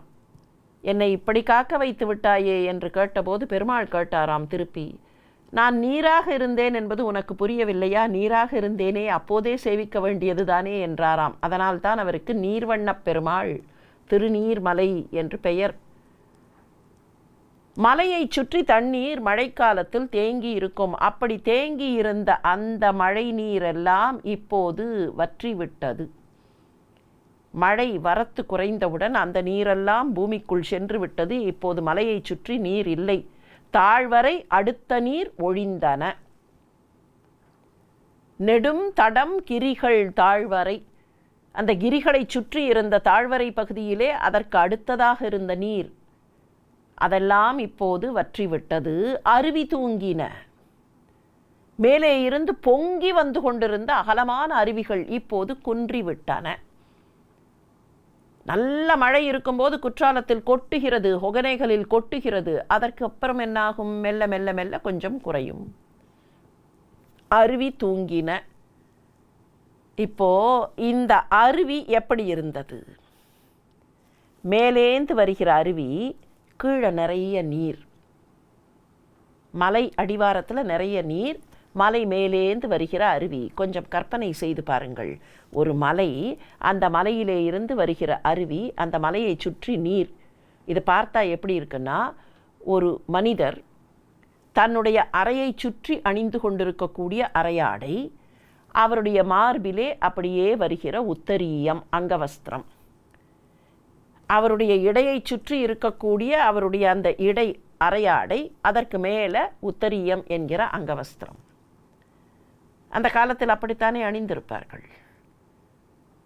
இந்த உத்தரீயத்திற்கு அடியில் கண்ணுக்கு முதல்ல தெரியல, உத்தரீயத்துக்கு அடியில் என்ன இருக்குன்னா அவருடைய யக்ஞோபவீதம் என்கிற பூணூல் இருக்கிறது. இப்போ எப்படி தெரிகிறது என்றால், அந்த அரையாடையையும் நீக்கிவிட்டு உத்தரியமும் போய்விட்டால் அவருடைய அந்த பூணூல் மாத்திரம் தெரியுமே, அதுபோல அந்த பூணூல் மாத்திரம் வந்து அரையாடையை அணிந்து கொண்டிருக்கிறார். உத்தரியத்தை நீக்கிவிட்டார்னா கூட அந்த பூணூல் மாத்திரம் வந்து அரையாடை. இங்கே தண்ணீர் குறைந்து விட்டது, அங்கேயும் கூட அந்த நீரோட்டம் குறைந்து விட்டது. எடுத்த நூல் உத்தரியத்தொடு எய்தி நின்று உடுத்தவால் நிறத்துகில் ஒழிந்த போன்றவே. எடுத்த நூல் மாத்திரம் இருக்க உத்தரியமும் அவருடைய ஆடையும் காணாமல் போய்விட்டதை போல, இதோ இந்த மலையை சுற்றி இருந்த நீரும் மேலே இருந்து வந்த அந்த பெரிய அருவியும் காணாமல் போய்விட்டன. அந்த அருவி மிகச் சிறிதாக வந்து கொண்டிருப்பதை பார்த்தால் அவருடைய உத்தரீயம் மாத்திரம் இருக்கிறது என்று தோன்றுகிறது. மேகம்மா மலைகளின் புறத்து வீதலால் மாகையாறு யாவையும் வாரியற்றன. ஆகையால் தகவு இழந்து அழிவு இல் நன்பொருள் போக ஆறு ஒழுகலான் செல்வம் போன்றவே. இப்போ மேகங்களில் நீர் இல்லை, டென்ஸாக இருக்கிற மேகம்தான் ஒரு இடத்துல அப்படியே நின்று பெய்யும். இது டென்ஸே இல்லை, வாட்டர் ட்ராப்ஸ் இல்லை, அது பாட்டுக்கு அந்த பக்கம் போச்சு. மேகம் மாமலைகளின் புறத்து வீதலால் இது அந்த பக்கம் போய்விட்டது. இந்த மேகங்கள்லாம் அந்த பக்கம் போய்விட்டதுனால இங்கே இருக்கக்கூடிய ஆறு நீரோட்டம் இல்லாமல், நீர் வரத்து இல்லாமல் இவையெல்லாம் வாரி அற்றன, தண்ணீர் அற்று போயின. வாரினா தண்ணீர். இவை வாரி அற்று போயின, தண்ணீர் இல்லாமல் இவை போய்விட்டன. அப்படி தண்ணீர் இல்லாத நிலையில் எப்படி இருக்கிறது? தகவு இழந்து அழிவியில் நன்பொருள் போக ஆறு ஒழுகலான் செல்வம். ஒருவன் இருக்கிறான், அவன் தன்னுடைய தரத்தை இழந்து விட்டான். அவன்கிட்ட நிறைய செல்வம் இருந்தது, ஆனால் தரத்தை இழந்து தகாத செயல்களில் ஈடுபட, அந்த தகாத ஒழுக்கம் வழியாக, செய்யக்கூடாத கூடா ஒழுக்கம் வழியாக, அவனுடைய தப்பான பழக்கங்கள் வழியாக அவனுடைய பொருளெல்லாம் அழிந்து போகுமே, அப்படி அழிந்து போன செல்வம் போல இங்கே ஓடிக்கொண்டிருந்த சின்ன சின்ன சின்ன நீரோட்டங்கள், சின்ன ஆறுகள் எல்லாம் இப்போது தண்ணீர் இல்லாமல் இருக்கின்றன. பார்த்தால் எப்படி இருக்கிறது? தீய வழியில் தன்னுடைய பொருளையெல்லாம் செலவழித்து விட்ட ஒரு செல்வந்தன் ஒன்றுமே இல்லாமல் அப்படியே ஒடுங்கி போயிருப்பானே, அப்படி இந்த நீரோட்டங்களும் ஒடுங்கி போய்விட்டன. கடம் திறந்து எழு களிறு அணைய கார்முகில் இடம் துறந்து ஏகலின் பொலிந்தது இந்துவும். நடம் திறம் நவில் ஒரு நங்கைமார் முகம் படம் திறந்து உருவலின் பொலியும் பான்மை போல். ஒரு பெரிய யானை, கடம் திறந்து எழு களிறு அணைய கார்முகில், அப்படியே கொட்டு கொட்டு கொட்டு கொட்டுன்னு கொட்டின கருமேகம். யானை மாதிரி. யானைக்கு அதனுடைய அந்த மத்தக பகுதி, அதனுடைய கன்னப்பகுதி, அதனுடைய கண்கள் இங்கே இருந்தெல்லாம் அப்படியே மதநீர் வடிந்தால் அந்த யானை எப்படி பெரிய யானை, மதநீரோடு இருக்கக்கூடிய யானை, அதை போல மதநீர் கொட்டுவது மாதிரி மழையை கொட்டிய, மழை நீரை கொட்டிய அந்த யானை என்கிற மேகம். அந்த கார்முகில் இப்போ எங்கேயோ போயிடுது, இங்கே இல்லை. கூதிர்காலம் வந்ததுனால கூதிர்காலம் முடிய போகிறது, அது போய்விட்டது. கார்முகில் இடம் துறந்து ஏகலின். அந்த முகில், வாட்டர் ட்ராப்ஸ் இருந்தால் தான் முகில், இப்போ வாட்டர் ட்ராப்ஸ் இல்லை, முகிலே காணும். ஆனால் கவி எப்படி சொல்லுவார்னா, அந்த மேகம் அங்கே போய்விட்டது. மேகம் ஃபார்மே ஆகலை, ஏன்னா தண்ணீர் இல்லை. இல்லை அப்படியே கொஞ்சம் ஃபார்ம் ஆகியிருந்தால் கூட அது வெறும் ட்ரை க்ளவுட். அந்த ட்ரை க்ளவுட் அந்த பக்கம் போய்விட்டது. அந்த கார்முகில் இடம் துறந்து ஏகலின். இப்போ வானத்தில் மேகங்கள் இல்லை என்பதனால் நிலா பளிச்சென்று தெரிகிறது. பொலிந்தது இந்துவும். சரத்காலத்தின் பிற்பகுதியில் வானம் ரொம்ப தெளிவாக இருக்கும், அப்போது நிலா நன்றாக தெரியும். அதுதான் சரச்சந்திரவதனா. சரச்சந்திரன் போல தெளிவாக இருக்கக்கூடிய முகத்தை கொண்டவளேன்னு அம்பிகையை ஆதிசங்கர பகவத்பாதர் வர்ணிப்பார். சரச்சந்திரர் என்றே பெயர் வைப்பார்கள். வங்காளத்திலெல்லாம் சரச்சந்திர என்கிற பெயர் சர்வ சகஜம். சரச்சந்திரன் தெளிவாக இருக்கக்கூடியதுன்னு பேர். எந்த சரத்காலம்னா சரத்காலத்தின் தொடக்கம் இல்லை, சரத்காலத்தின் முடிவு பகுதி மிக தெளிவாக இருக்கும். அந்த தெளிவான காலகட்டத்தில் பொலிந்தது இந்துவும். எப்படி இருக்கு? பெண்ணுடைய முகம் சரச்சந்திரன் போல, அம்பிகையின் முகம் சரச்சந்திர அந்த நிலவை போல என்று ஆதிசங்கரர் சொன்னாரே, இங்கே கவிச்சக்கரவர்த்தி சொல்கிறார், நடம் திறன் நவில் ஒரு நங்கைமார் முகம். நல்ல நாட்டிய திறமை கொண்ட அழகான ஒரு பெண்ணுடைய முகம். அவள் அந்த திரைச்சீலையை விலக்கியவுடன், நாட்டியமாடுகிற பெண் அரங்கத்தினுடைய திரைச்சீலையை விலக்கியவுடன் அவளுடைய அந்த முகம் பொலியுமே. படம் திறந்து உருவலின், படம் திறந்து உருவலின். when the curtain was drawn, drawn closed இல்லை, the curtain was drawn to the other side to open. படம் திறந்து உருவல், திரையை இழுக்கிறார்களே, திரை இழுத்து திறக்கப்பட்டதுன்னா படம் திறந்து உருவலின் பொலியும் பான்மை போல். எப்படி அந்த முகம் பொலிந்து தோன்றுமோ அப்படி இந்த மேகம்ங்கிற திரை இழுக்கப்பட்டு விட்டது. மேகம் திரையாக அந்த சந்திரனை மூடிக்கொண்டிருந்தது, அந்த திரை இழுக்கப்பட்டு விட்டது. இப்போது அந்த சந்திரன் பொலிகிறது. எப்படி அரங்கத்தில் திரையை இழுத்தவுடன், when the curtain was raised, அந்த பெண்ணுடைய முகம் அழகாக தெரியுமோ அப்படி. பாசிழை மடந்தையர் பகட்டு வெம்முலை பூசிய சந்தனம் புழுகு குங்குமம் மூசின முயங்கு சேறு உலர மொண்டு உற வீசின நரும் பொடி விண்டு வாடையே. இப்போ நல்ல காற்று அடிக்கிறது. பாசிழை மடந்தையர், பாசு இழை, புதிய தங்கத்தால் ஆன அணிகலன்கள், இழைகளை அணிந்த பெண்கள், அவர்களுடைய பகட்டு வெம்முலை, பகடுன யானைன்னு அர்த்தம், யானையின் மத்தகம் போல உயர்வாக தெரியக்கூடிய அவர்களுடைய மார்புகள். அந்த மார்புகளில் அவர்கள் பூசியிருக்கிற சந்தனம், புழுகு தைலம், குங்குமச்சேறு எல்லாற்றையும் கலந்து பூசியிருக்கிறார்கள். சந்தனத்தை பூசியிருக்கிறார்கள். கஸ்தூரி குழம்பு, அதுதான் புழுகு, புணுகு இல்லைன்னா புழுகு, அந்த கஸ்தூரி குழம்பை பூசியிருக்கிறார்கள். புழுகு நெய் அப்படிம்பார்கள் அதற்கு. புழுகு பூனையிலே இருந்து கிடைப்பது புழுகு நெய், மானிலே இருந்து கிடைப்பது கஸ்தூரி. இந்த சந்தனம் புணுகு, சில சமயத்தில் புணுகுங்கிறத மானுடைய கஸ்தூரிக்கும் சொல்லுவது உண்டு. சந்தனம், புழுகு, குங்குமம் இதெல்லாம் வாசனாதி திரவியங்கள், மங்கள திரவியங்கள். இவற்றையெல்லாம் கலந்து சந்தனத்தை, கஸ்தூரி குழம்பை, புழுகு நெய்யை, குங்குமச்சேற்றை எல்லாத்தையும் கலந்து மூசின முயங்கு, முயங்குதல்னா கலத்தல், எல்லாம் அப்படியே ஒன்றுத்துக்கு ஒன்று, இது அதை மூடுகிறது, அது இதை மூடுகிறது. மூசுதல்னா அப்படியே மூடுதல், மொய்த்து கொள்ளுதல். அப்படி மொத்தமாக சேர்த்து கலந்து பூசியிருக்கிறார்கள். அந்த பூசின குழம்பு உடனடியாக உலர்ந்து விடும்படி காற்று வீசுகிறது. மொண்டு உற வீசின நரும் பொடி விண்டு வாடையே. அந்த வாடை வீசியது மாத்திரமில்லை, அந்த வாடை காற்று அவ்வளவு வேகமாக வீசியது. அந்த சேறு உலர்ந்து அதிலேர்ந்து மகரந்த துளியெல்லாம் துளித்து வருவது போல, அந்த பூக்களையும் அவர்கள் சூடியிருக்கிறார்கள், அந்த பூக்களிலே இருந்து மகரந்த துளிகளெல்லாம் வந்து விடுவது போல இந்த ட்ரை ஆன இந்த குழம்பிலே இருந்தும் அந்த துகள்கள், அந்த பார்ட்டிகுலேட்ஸ் அப்படியே வந்து விடுவது போல வாடைக்காற்று வேகமாக வீசுகிறது. மன்னவன் தலைமகன் வருத்தம் மாற்றுவான், அந்நெறி பருவம் வந்து நடுகிற்று ஆதலால் பொன்னினை நாடிய போதும் என்பபோல் அன்னமும் திசை திசை அகன்ற விண்ணின் வாய். இப்போ நல்ல காலச்சூழல் வந்துவிட்டது, மழை குறைந்து விட்டது, வெளிச்சம் வந்து விட்டது. The birds and the animals can stroll out. அன்னப்பறவைகள் இதுவரைக்கும் அப்படியே அந்த பக்கத்தில் இருக்கிற சோலைகளில் போய் தன்னுடைய பெடை அன்னத்தோடு நெருங்கி உட்கார்ந்து குளிரில் நடுங்கி கொண்டிருந்த அன்னங்கள். கொஞ்சம் முன்னால் சில பாடல்களில் பார்த்தோம் இல்லையா, அன்னம் போய் அப்படி சோலையில் உட்கார்ந்தது.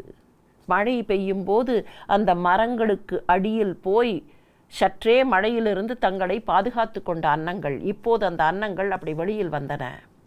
அடடா, ராமன் வருத்தத்தோடு உட்கார்ந்திருக்கிறானே, மன்னவன் தலைமகன் வருத்தம் மாற்றுவான். இவ்வளவு வருத்தத்தோடு இருக்கிறானே இந்த ராமன், இவனுடைய வருத்தத்தை மாற்ற வேண்டும். அதற்கு தக்க பருவம் வந்துவிட்டது. அந்நெறி பருவம் வந்து நணுகிற்று. தக்கதான பருவம், முன் பனிக்காலம் வந்துவிட்டது. அதனால் பொன்னினை நாடிய போதும். பொன் போன்ற அந்த மிதிலை செல்வி, அவளும் அன்னம் போன்றவள் தானே. இந்த வானரப்படை போவதற்கு முன்னாக நாம போய் அவளை தேடிவிடலாம் என்று எண்ணிக்கொண்டு பொன்னினை நாடிய போதும் என்பபோல் அன்னமும் திசை திசை அகன்ற. அந்த அன்னப்பறவைகள் அங்கே இருந்து அப்படி பல திசைகளில் பறக்கத் தொடங்குகின்றன. இந்த வானரப்படைகளை பல திசைகளுக்கு அனுப்புவார்கள். அதற்கு முன்னர் நாமும் பல திசைகளுக்கு போய் சீதையை தேடலாம், பொன்னினை நாடலாம் என்று எண்ணிக்கொண்டு அவை பறப்பது போல தோன்றியது. தம்சிறை ஒடுக்கின தழுவும் இன்னல நெஞ்சுறு மம்மரும் நினைப்பும் நீண்டன மஞ்சுறு நெடுமழை பிரிதலால் மயில் அஞ்சின மிதிலை நாட்டு அன்னம் என்னவே. இப்போ மழை நின்று விட்டது. மழை நின்றால் மயில்கள் தங்களுடைய அந்த உற்சாகத்தில் குன்றிவிட்டன. மேகத்தை பார்த்தால் மயில் ஆடும். ஆண்மயில் ஆடும், பெண்மயிலை வசீகரிக்கும். ஆண்மயிலும் பெண்மயிலும் அந்த மழைக்காலத்தில் ஒன்றாக இருக்கும். இப்போது தம் சிறை ஒடுக்கின, இனிமே நான் ஆடுறதுக்கு ஒன்றுமில்லைன்னு தோகையை ஒடுக்கி கொண்ட மயில். தழுவும் இன்னல நெஞ்சு உரு மம்மரும்.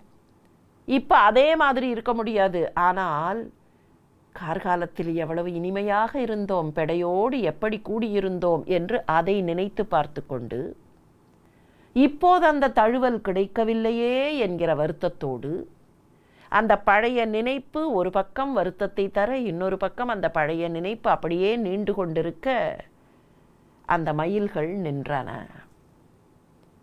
எப்படின்னா, சீதை அங்கே உட்காந்துருப்பா, எங்கேன்னு தெரியாது இன்னும், ஆனால் எங்கேயோ இருக்கா இல்லையா. மிதிலை நாட்டு அன்னம், அவள் தானே மிதிலை நாட்டு அன்னம்.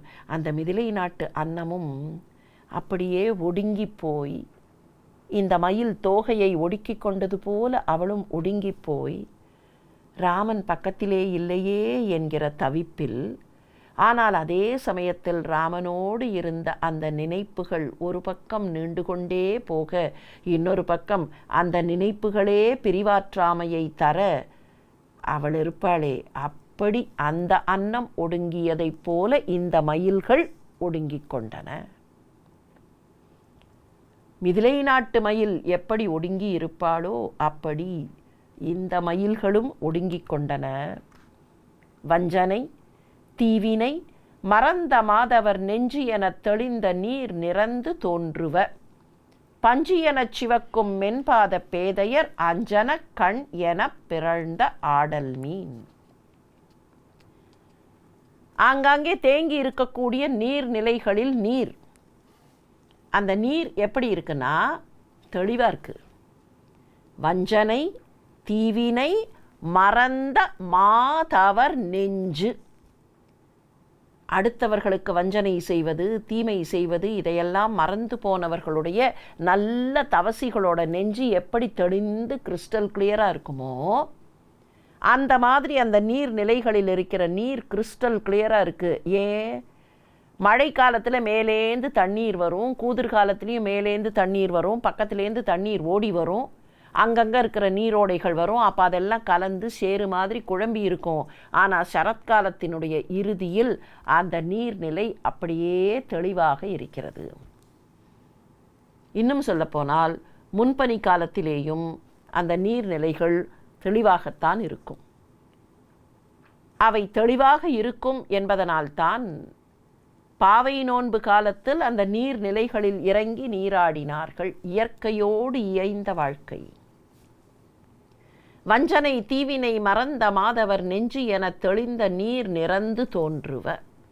அப்படியே நீர் நிரம்பி மிக தெளிவாக இருக்க அந்த தெளிவான நீரில் மீன்கள் விளையாடி கொண்டிருக்கின்றன. அந்த மீன்கள் பார்த்தா எப்படி இருக்கு? சிவந்த மென் பாதங்களை கொண்ட பெண்கள், பஞ்சு போன்ற சிவந்த பாதங்களை கொண்ட பெண்கள், அவர்களுடைய அஞ்சன கண், மையிட்ட அவர்களுடைய கண்கள் எப்படி இருக்குமோ அப்படி இந்த ஆடல் மீன்கள் இருந்தன. அந்த பெண்களின் கண்கள் போல இருந்த மீன்கள் ஊடிய மடந்தையர் வதனம் ஒத்தன தாழ்தொரு மலர்ந்தன முதிர்ந்த தாமரை. கூடினர் துவர் இதழ் கோலம் கொண்டன ஷேடு உரு நறு முகை விரிந்த செங்கிடை. செங்கிடை அப்படிங்கிறது குறிப்பிட்ட ஒரு செடியை குறிக்கக்கூடியது. எந்த செடி? நெட்டி செடிம்பார்கள். இப்போ தாமரைகள் முதிர்ந்து தோற்றம் தருகின்றன.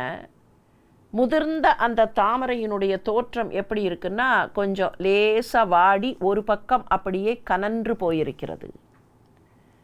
தங்களுடைய தலைவர்களோடு ஊடின பெண்கள், ஊடிய மடந்தையர் வதனம் ஒத்தன. ஊடல் காலத்தில் அவர்களுடைய முகங்கள் கொஞ்சம் வாடி இருக்குமே, அப்படி அந்த தாள்ங்கிறது அதனுடைய நாளம், அந்த நாளம் சற்றே சாய்ந்து கொண்டது. முதிர்ந்த தாமரை வெயிட் தாங்காமல் அப்படி சாயும். இளமையாக இருக்கிற தாமரை தான் நேரம் இருக்கும். முதிர்ந்து போன தாமரை அப்படி சாயுமா இல்லையா? முதிர்ந்த தாமரை அப்படி சாய்ந்தது. ஒரு பக்கம் சாய்ந்து ஒரு பக்கம் வாடத் தொடங்கி விட்டது. என்னன்னா ஊடல் காலத்தில் பெண்கள் முகம் ஒரு பக்கமாக வாடி இருக்குமே அப்படி. ஆனால் இதற்கு இடையிலே இருக்கக்கூடிய நெட்டிச்செடிகள், அந்த நெட்டிச்செடிகளை பார்த்தால் எப்படி இருக்கு? ஊடல் முடிந்து கூடல் காலத்தில் அவர்களுடைய இதழ்களெல்லாம் தலைவனோடு கூடியிருந்ததனால் அந்த இதழ்கள் மகிழ்ச்சியோடு செம்மையாக காட்சி தருமே, அப்படி முகை விரிந்த செங்கிடை. ஷேடு உரு நறு முகை. அந்த புன்னகை விரிந்த முகம் போல அந்த புன்னகையை விரித்தன நெட்டிச்செடிகள். கல்வியின் திகழ் கணக்காயர் கம்பலை பல்விதச் சிறார் என பகர்வ பல் அறி செல்லிடத்து அல்லது ஒன்று உரைத்தல் செய்கலா நல் அறிவாளரின் அவிந்த நா எலாம். கல்வியின் திகழ் கணக்காயர். கணக்காயர்னு சொன்னால் ஆசிரியர்னு அர்த்தம். அந்த காலத்தில் எழுத்தும் எண்ணும், கல்விக்கு என்ன வேண்டும்னா எழுத்தும் எண்ணும். அந்த எழுத்தும் எண்ணும் கணக்கு ஆயர், அதை முறையாக கற்றுத்தரக்கூடியவருக்கு தான் கணக்காயர். கல்வியின் திகழ் கணக்காயர். கல்வியை பயிற்றுவிக்கக்கூடிய திறமையில் மிகச் சிறப்பானவராக இருக்கக்கூடிய ஒரு ஆசானை சுற்றி சிறார்கள் அமர்ந்திருக்கிறார்கள். அந்த காலத்து கிராமத்து பள்ளிக்கூடம் என்று வைத்துக்கொள்ளலாம். அந்த ஆசிரியர் நிற்கிறார், அவரை சுற்றி உட்கார்ந்து கொண்டு இருக்கக்கூடிய அந்த சிறார்கள். அவர்கள் பலவிதமாக பேசுகிறார்கள், சத்தம் போடுகிறார்கள். கம்பலைனா சத்தம், ஒலி. அந்த கம்பலை ஆரவாரம் செய்யக்கூடிய பல்வித சிறார். அந்த பல்வித சிறார் எப்படி ஆசானே ஆசானே ஆசானே அப்படின்னு அவர்கிட்ட நான் இதை போட்டுட்டேன் நான் அதை போட்டுட்டேன் அப்படின்னு சொல்லக்கூடிய அந்த சிறார்கள் போல இவ்வளவு நாட்கள் சத்தம் செய்து கொண்டிருந்த அரிகள் பல்வித சிறார் என பகர்வ இவையெல்லாம் பகர்ந்து கொண்டே இருந்தன. எது? அங்கே ஒன்று நீர்த்தேக்கத்தில் சத்தம் போட்டுக்கொண்டே இருக்குமே, தன் வாயால் கெடக்கூடியதுன்னு சொல்லுவோமே, தவளைகள். கல்வியின் திகழ் கணக்காயர் கம்பலை பல்வித சிறார் போல பகர்ந்து கொண்டிருந்த தவளைகள் இப்போது அடங்கிவிட்டன. மழைக்காலத்தில் தான் அந்த தவளைகள் சத்தம் போடும், இப்போது அடங்கிவிட்டன. அடங்கினது எப்படி இருக்குன்னா, செல்லிடத்து அல்லது ஒன்று உரைத்தல் செய்கலா நல் அறிவாளர். எந்த இடத்துல பேசணுமோ, தன்னுடைய பேச்சு எந்த இடத்துல செல்லுபடியாகுமோ அந்த இடத்துல மாத்திரம் பேசி மற்ற இடங்களில் வாளா இருக்கக்கூடிய, பேசாது அடங்கி அந்த அடக்கத்தின் மேன்மையில் இருக்கக்கூடிய நல்ல அறிவாளர்கள் எங்கே பேச வேண்டுமோ அங்கே பேசுவார்கள், மற்ற இடங்களில் ஆரவாரித்து பேச மாட்டார்கள். இப்போ பாருங்கள் எவ்வளவு அழகு. கணக்காயர் பேசல, கல்வியின் திகழ்கிற கணக்காயர் பேசல, அவரை சுற்றி இருக்கக்கூடிய சிறார்கள். சிறார் அப்படின்னு சொல்கிறச்சே சிறுவர்கள். சிறுவர்கள்னா somebody can be young in stature, young in knowledge, somebody can be young in capacity. யங்குனா வயசில் குறைந்தவர்கள்னு மாத்திரம் அர்த்தம் இல்லை, திறமையிலேயும் அறிவிலேயும் குறைந்தவர்களாக இருக்கக்கூடிய சிறுவர்கள். அந்த சிறுவர்கள் பல்வித சிறார், அவர்கள்தான் ஆரவாரமிடுவார்கள். முழுக்க கற்றுக்கொள்ளாதவர்கள், முழுமையான அறிவு இல்லாதவர்கள் ஆரவாரமிடுவார்கள். அதை போல ஆரவாரித்து கொண்டிருந்த தவளைகள். இப்போ அந்த தவளைகள் ஒரு நல்ல அறிவாளர் எப்படி வேண்டிய இடத்தில் பேசி வேண்டாத இடத்தில் வாழா இருப்பாரோ அப்படி அவிந்து போயின. ஆன்று அவிந்து அடங்கிய கொள்கை சான்றோர். அடுப்பில் முதல்ல நீரில் அந்த காயை போட்ட உடனே கொதிக்கும், இப்படியும் அப்படியும் துள்ளும். ஆனால் வெந்த பின்னால் அப்படியே அவிந்து விடுமே. ஆன்று அவிந்து அடங்கிய கொள்கை சான்றோர். அந்த மாதிரி நல் அறிவாளர்கள் அவிந்தது போல இந்த தவளைகள் அவிந்து கொண்டன. தவளைகளை சொல்லுவது நோக்கமில்லை, தவளைகளைப் போல ஆரவாரம் இடாமல் அமைதியாக இருக்க வேண்டும் என்று அறிவாளிகளுக்கு சொல்கிற ஒரு உரை. எப்படி இயற்கையில் நாம் பார்க்கக்கூடிய காட்சிகளில் நம்முடைய வாழ்வியலை வைக்கிறார்கள் நம்முடைய பெரியவர்கள். செறிபுனல் பூந்துகில் திரைக்கையால் திரைத்து உறுதுணை கால் மடுத்து ஓடி ஓதநீர் எருள் வலி கணவனை எய்தி ஆரெலாம் முறுவலிக்கின்றன போன்ற முத்தெலாம். 6 நதிப்பெண்கள் ஓடுகிறார்கள். சின்ன சின்னதாக இருந்த நீரோடைகள்லாம் இப்போ போய் எல்லாம் கன்சாலிடேட்டட். எது நதியோ அந்த நதி மாத்திரம் ஓடுகிறது. அந்த நதிப்பெண்கள் எப்படி ஓடுகிறார்கள்? அவர்கள் மேலெல்லாம் பூ.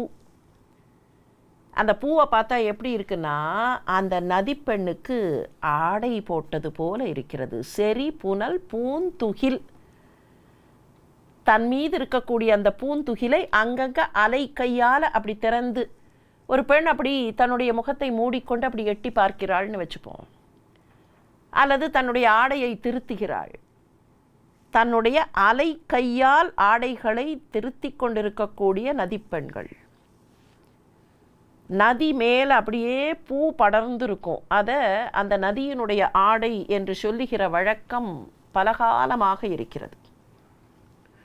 மருங்கு வண்டு சிறந்து ஆர்ப்ப மணிப்பூ ஆடை அதுபோர்த்து நடந்தாய் வாழி காவேரி என்று பாடினார் இளங்கோவடிகள்.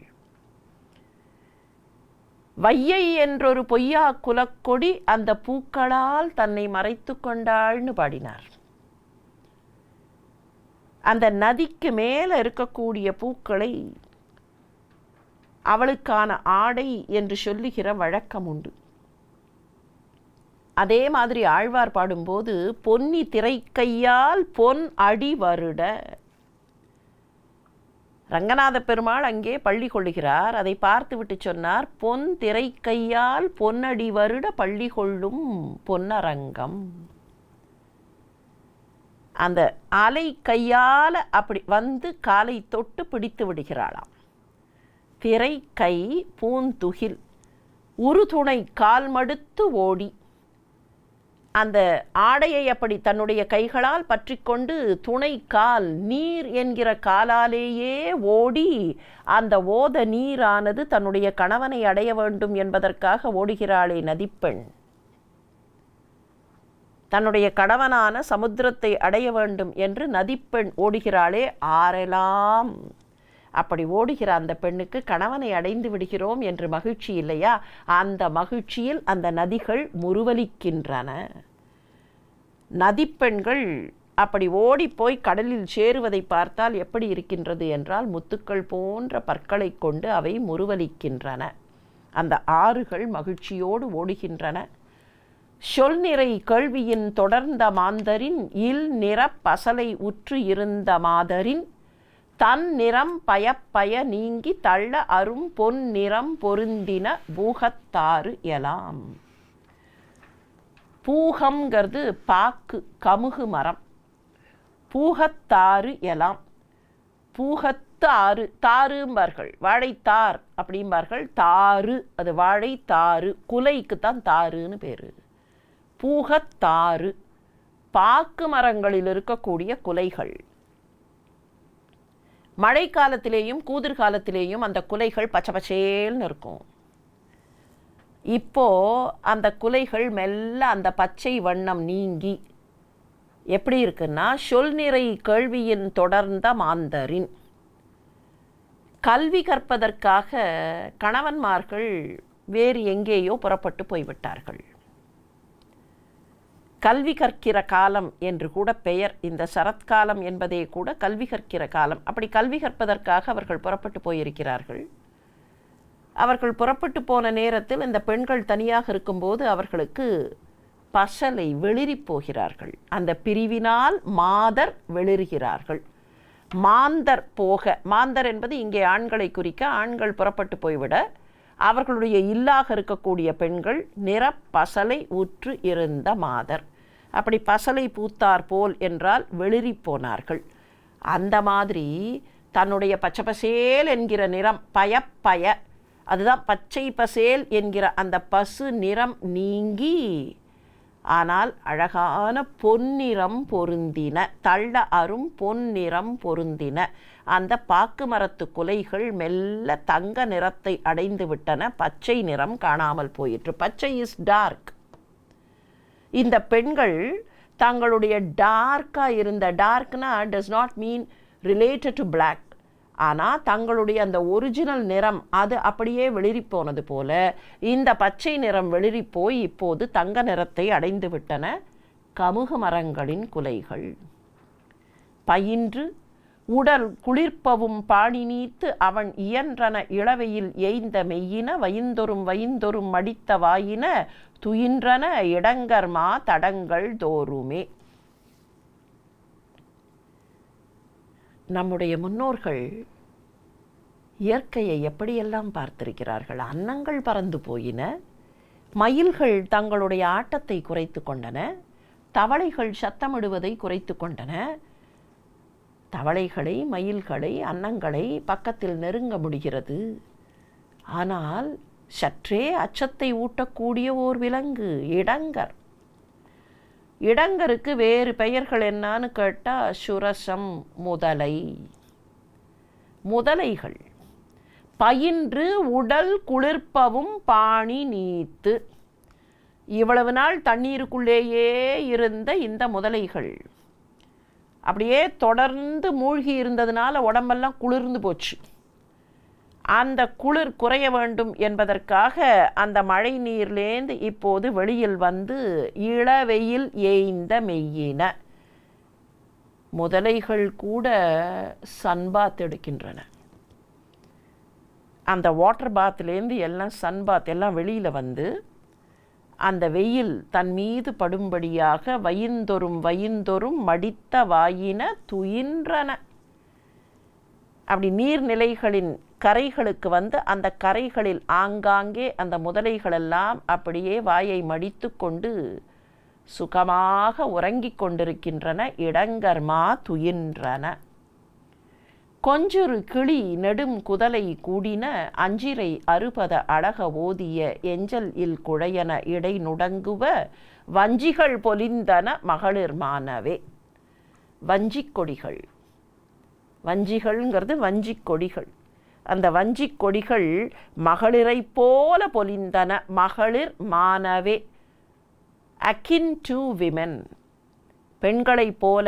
மானம்னா மெஷர்னு அர்த்தம். பெண்களை போல, related to them, அக்கின் to them, இந்த வஞ்சிக் கொடிகள் பொலிந்தன. வஞ்சிக் கொடிகள் பொலிவது எப்படி இருக்குன்னு பார்த்தா, அந்த வஞ்சிக் கொடிகளை பார்த்தாலே கொஞ்சுறு கிளி நெடும் குதலை, அப்படியே பக்கத்தில் பக்கத்தில் பக்கத்தில் நிறைய கொடிகள். கிளி மொழியை பேசக்கூடிய, குதலை மொழினா மழலை மொழி, அந்த கிளி போன்ற மழலை மொழியை பேசக்கூடிய பெண்கள் ஒருத்தர் 4-5 பேர் இருந்து அப்படியே பக்கத்தில் பக்கத்தில் நிற்பார்களே, ஒருவருக்கொருவர் ஒட்டி கொண்டு. தள்ளி தள்ளி நிற்க மாட்டார்கள். இளம் பெண்கள் மழலை மொழியை பேசக்கூடியவர்கள் அப்படியே ஒருத்தருக்கு ஒருத்தர் ஒட்டி கொண்டு நாணத்தில் ஒருவரை ஒருவர் பிடித்து கொண்டு நிற்பார்களே, அப்படி இந்த வஞ்சிக் கொடிகள் ஒன்றுக்கொன்று பக்கத்தில் கூடின. நெடும் குதலை கூடின. அந்த கொடிகளை பார்த்தால் எப்படி இருக்குன்னா, அஞ்சிரை அறுபத அழக ஓதிய. அந்த வஞ்சிக் கொடிகளில் அப்படி வண்டுகள் இங்கேயும் அங்கேயும் போகின்றன. அந்த வண்டுகளை பார்த்தால் அஞ்சிரைங்கிறது அழகிய சிறகுகளை கொண்ட வண்டுகள். அஞ்சிரை அறுபதம், 6 கால்களை கொண்ட அந்த வண்டுகள். அந்த வண்டுகள் பார்த்தா எப்படி இருக்குது, அந்த வஞ்சிக் கொடிகளில் இருக்கிற வண்டுகளை பார்த்தால் கருவண்டுகள். அந்த கருவண்டுகள் அப்படியே சுற்றி சுற்றி வருகின்றன. கொடிகள் அப்படி நீளமாக இருக்க, அந்த கொடிகளில் இங்கேயும் அங்கேயும் வண்டுகள் சுற்றி சுற்றி வருவதை பார்த்தால் இந்த பெண்களின் கூந்தலை போல அழக ஓதிய. அவர்களுடைய அழகம், கருங்கூந்தல் எப்படி தொங்குமோ அப்படி அந்த கூந்தல் தொங்குகிறது. இல்லை, வண்டுகள் இப்படியும் அப்படியும் இப்படியும் அப்படியும் அந்த கூந்தலை போன்ற தோற்றத்தை உருவாக்குகின்றன. எஞ்சல் இல் குழையன. அந்த பெண்கள் காதுகளிலே அணிந்து கொண்டிருக்கக்கூடிய காதணிகள். அந்த வஞ்சிக் கொடிகளில் துளிர்கள், புது புது புது இலைகள் பார்த்தா அந்த பெண்கள் காதுகளில் போட்டுருக்கிற குழைகள் போல. அந்த வஞ்சிக் கொடிகள் அப்படி ஒய்யாரமாக வளைந்திருக்கின்றன, அந்த பெண்களின் இடை நுடங்கி இருப்பதை போல. அந்த காலத்தில் பெண்கள் காதுகளில் அணிகள் அணிந்து கொள்வது என்பது தங்கம் உலோகத்தால் அல்ல.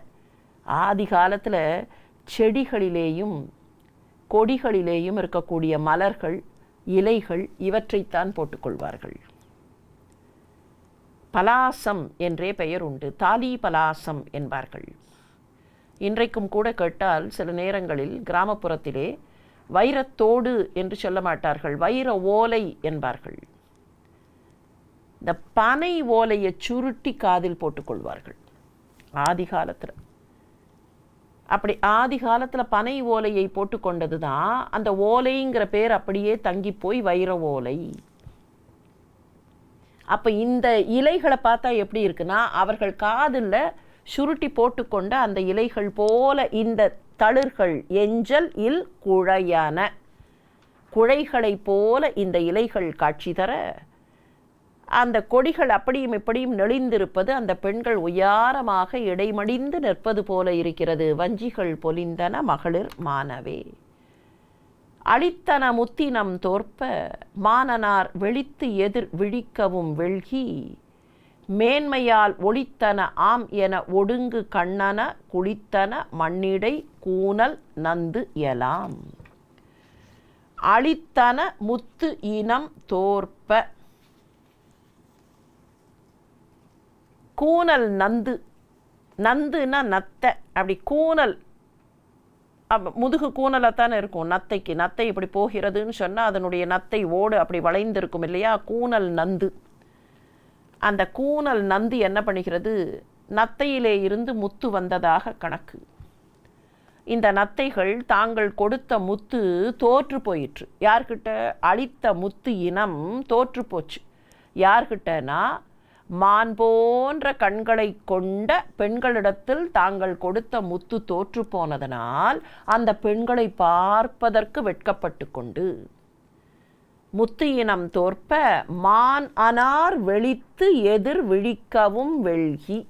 அந்த பெண்களை நேரடியாக பார்ப்பதற்கு பெண்கள் யாராவது வந்து விடுவார்களோ, மழைக்காலத்தில் அவர்கள் வரமாட்டார்கள், ஒதுங்கியே இருப்பார்கள். இப்போது பெண்கள் வந்துவிட்டால் அவர்களுக்கு எதிரில் நாங்கள் எப்படி விழிப்பது என்று எண்ணிக்கொண்டு வெட்கப்பட்டு கொண்டு அந்த நத்தைகள் என்ன செய்தன, மேன்மையால் ஒழித்தன. நாங்கள் வெட்கத்தினால ஒளிஞ்சிக்கல, நாங்கள் அப்படி பெருந்தன்மையினால் ஒதுங்கி இருக்கோம் என்று சொல்லிக்கொண்டு மேன்மையால் ஒளித்தன ஆம் என ஒடுங்கு கண்ணன குளித்தன மண்ணிடை. மண்ணுக்கு அடியில் போய் அவை புதைந்து ஒளிந்து கொண்டன. ஆனால் மண்ணுக்கடியில் ஒளிந்து கொள்வது ஏதோ அந்த வெட்கத்தினால் இல்லாத மாதிரியும் தம்முடைய பெருந்தன்மை பண்பினால் தாங்கள் போய் ஒளிந்து கொண்டது போலவும் அவை காட்டுகின்றன. அந்த நத்தைகளெல்லாம் மண்ணுக்கடியில் புதைந்து கொண்டன. மழைபட புதுளிய மருதத் தாமரை தழைபட பேர் இலை புறையில் தங்குவ விழைபடு பெடையொடும் எள் இல் நள்ளிகள் புழை அடைத்து ஒடுங்கின பொச்சை மாக்கள் போல். தாமரை மலர் மருத நிலத்திற்கே உரிய தாமரை. அந்த தாமரை பொதுளிய தாமரை. பொதுளுதல் அப்படின்னா செழித்தல். மழை பட்டதுனால நல்ல செழித்திருந்த மருத நிலத்து தாமரை. அந்த தாமரை அதனுடைய அந்த கீழே இருக்கக்கூடிய அந்த செப்பல்ஸ் இருக்கே, தழைபட பேர் இலை புறையில் தங்குவ. தாமரை இருக்குன்னா தாமரைக்கு கீழ்ப்பகுதியில் அந்த இலைக்கு பக்கத்தில், அதனுடைய பெரிய இலைக்கு பக்கத்தில் தங்கி இருந்த வண்டுகள்.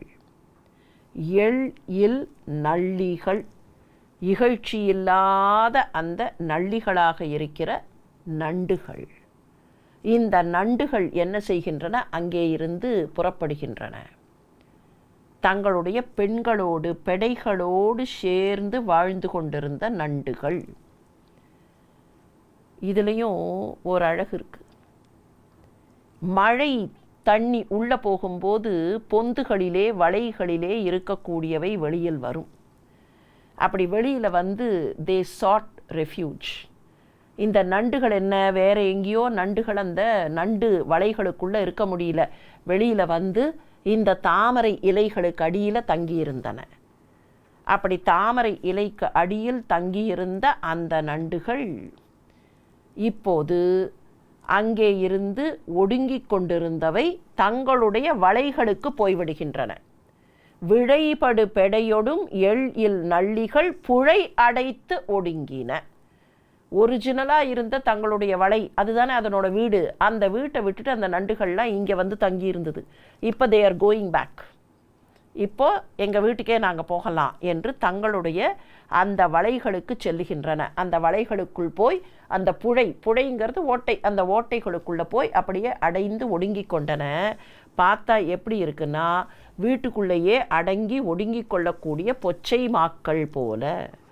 பொச்சை மாக்கள்னா என்ன அர்த்தம்? குற்றம் புரிந்தவர்கள் வீட்டை விட்டு வெளியில் வராமல் உள்ளுக்குள்ளேயே பதுங்கி இருப்பார்களே, மாட்டிக்கொள்வோமோ என்று பயந்து பதுங்கி இருப்பார்களே, அந்த பொச்சை மாக்களை போல இந்த நண்டுகள் இங்கே இருந்து தப்பித்து அங்கே போய் உள்ளே ஒதுங்கி கொள்ளுகின்றன.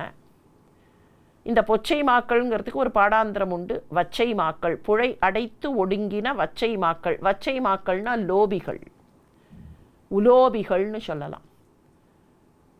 கொடுக்க மாட்டேன் என்று வைத்து கொண்டிருப்பவர்கள். வெளியில் வந்தால் யாராவது ஏதாவது கேட்டுடுவார்களோ, அதனால் வீட்டுக்குள்ளேயே இருக்கலாம், கொடுக்க வேண்டாம், நம்மோடதை நாமே வைத்து கொள்ளலாம் என்று கஞ்சத்தனத்தில் இருக்கக்கூடிய உலோபிகள். இந்த நண்டுகளெல்லாம் தங்களுடைய இல்லத்திற்குள் போய் பதுங்கிக் கொண்டன. நண்டுகள் பதுங்கிக் கொண்டன. நத்தைகள் மண்ணுக்கடியில் போய்விட்டன. மயில்கள் ஆடுவதை நிறுத்தி கொண்டன. அன்னங்கள் பல திசைகளுக்கு பறந்தன. நதிகள் சமுத்திரத்தை போய் சேருகின்றன. மொத்தத்தில் அந்த சூழல் ஓரிடத்தில் தங்கியிருப்பவர்கள் புறப்பட்டு இன்னொரு இடத்திற்கு போவதற்கு தோதுபட அமைகிறது. முன்பனிக் காலம் வந்துவிட்டது. கார்த்திகை மாதத்தின் நிறைவு நாட்கள் வந்துவிட்டன. கார்காலம் முடிந்துவிட்டது, கூதிர்காலம் முடிந்துவிட்டது. இனி சீதையை தேடலாம், சீதையை தேடுவதற்காக பல திசைகளுக்கு போகலாம் என்கிற அந்த நிலை வந்துவிட்டது. கார்கால படலம் இதோடு நிறைவடைகிறது. 120 பாடல்களை கொண்ட கார்கால படலம் நிறைவடைய அடுத்ததாக தொடங்க இருக்கிறது 140 பாடல்களை கொண்ட கிட்கிந்தை படலம். ராமன் உத்வேகத்தோடு இப்போது சீதையை தேடுவதற்கு எழுந்திருக்கிறான். அந்த அண்ணனுக்கு ஊக்கம் கொடுத்து அந்த அண்ணனை எழுப்புகிறான் தம்பியான இலக்குவன். அவர்கள் 2 பேரும் இப்போது உற்சாகத்தோடு புறப்பட இருக்கிறார்கள். இந்த நிலையில் சீதையை தேடுவதற்கு வானரங்களை அனுப்ப வேண்டிய சுக்ரீவன் என்ன செய்து கொண்டிருக்கிறான்? என்ன செய்து கொண்டிருக்கிறான் என்று தெரிந்து கொள்ள வேண்டும் தானே. எதையாவது தெரிந்து கொள்ள வேண்டுமென்றால் இலக்குவன் சொன்னதைப் போல எதை தெரிந்து கொள்ள வேண்டும், எதை செய்ய வேண்டும் என்றாலும் அதற்கு வேண்டிய எல்லா முயற்சிகளையும் நாம் மேற்கொள்ள வேண்டும். சுக்ரீவன் என்ன செய்து கொண்டிருக்கிறான் என்று தெரிய வேண்டும் இல்லையா? அதுவரைக்கும் ராமனை பற்றியும் இலக்குவனை பற்றியும் சிந்தித்து கொண்டிருப்போமே.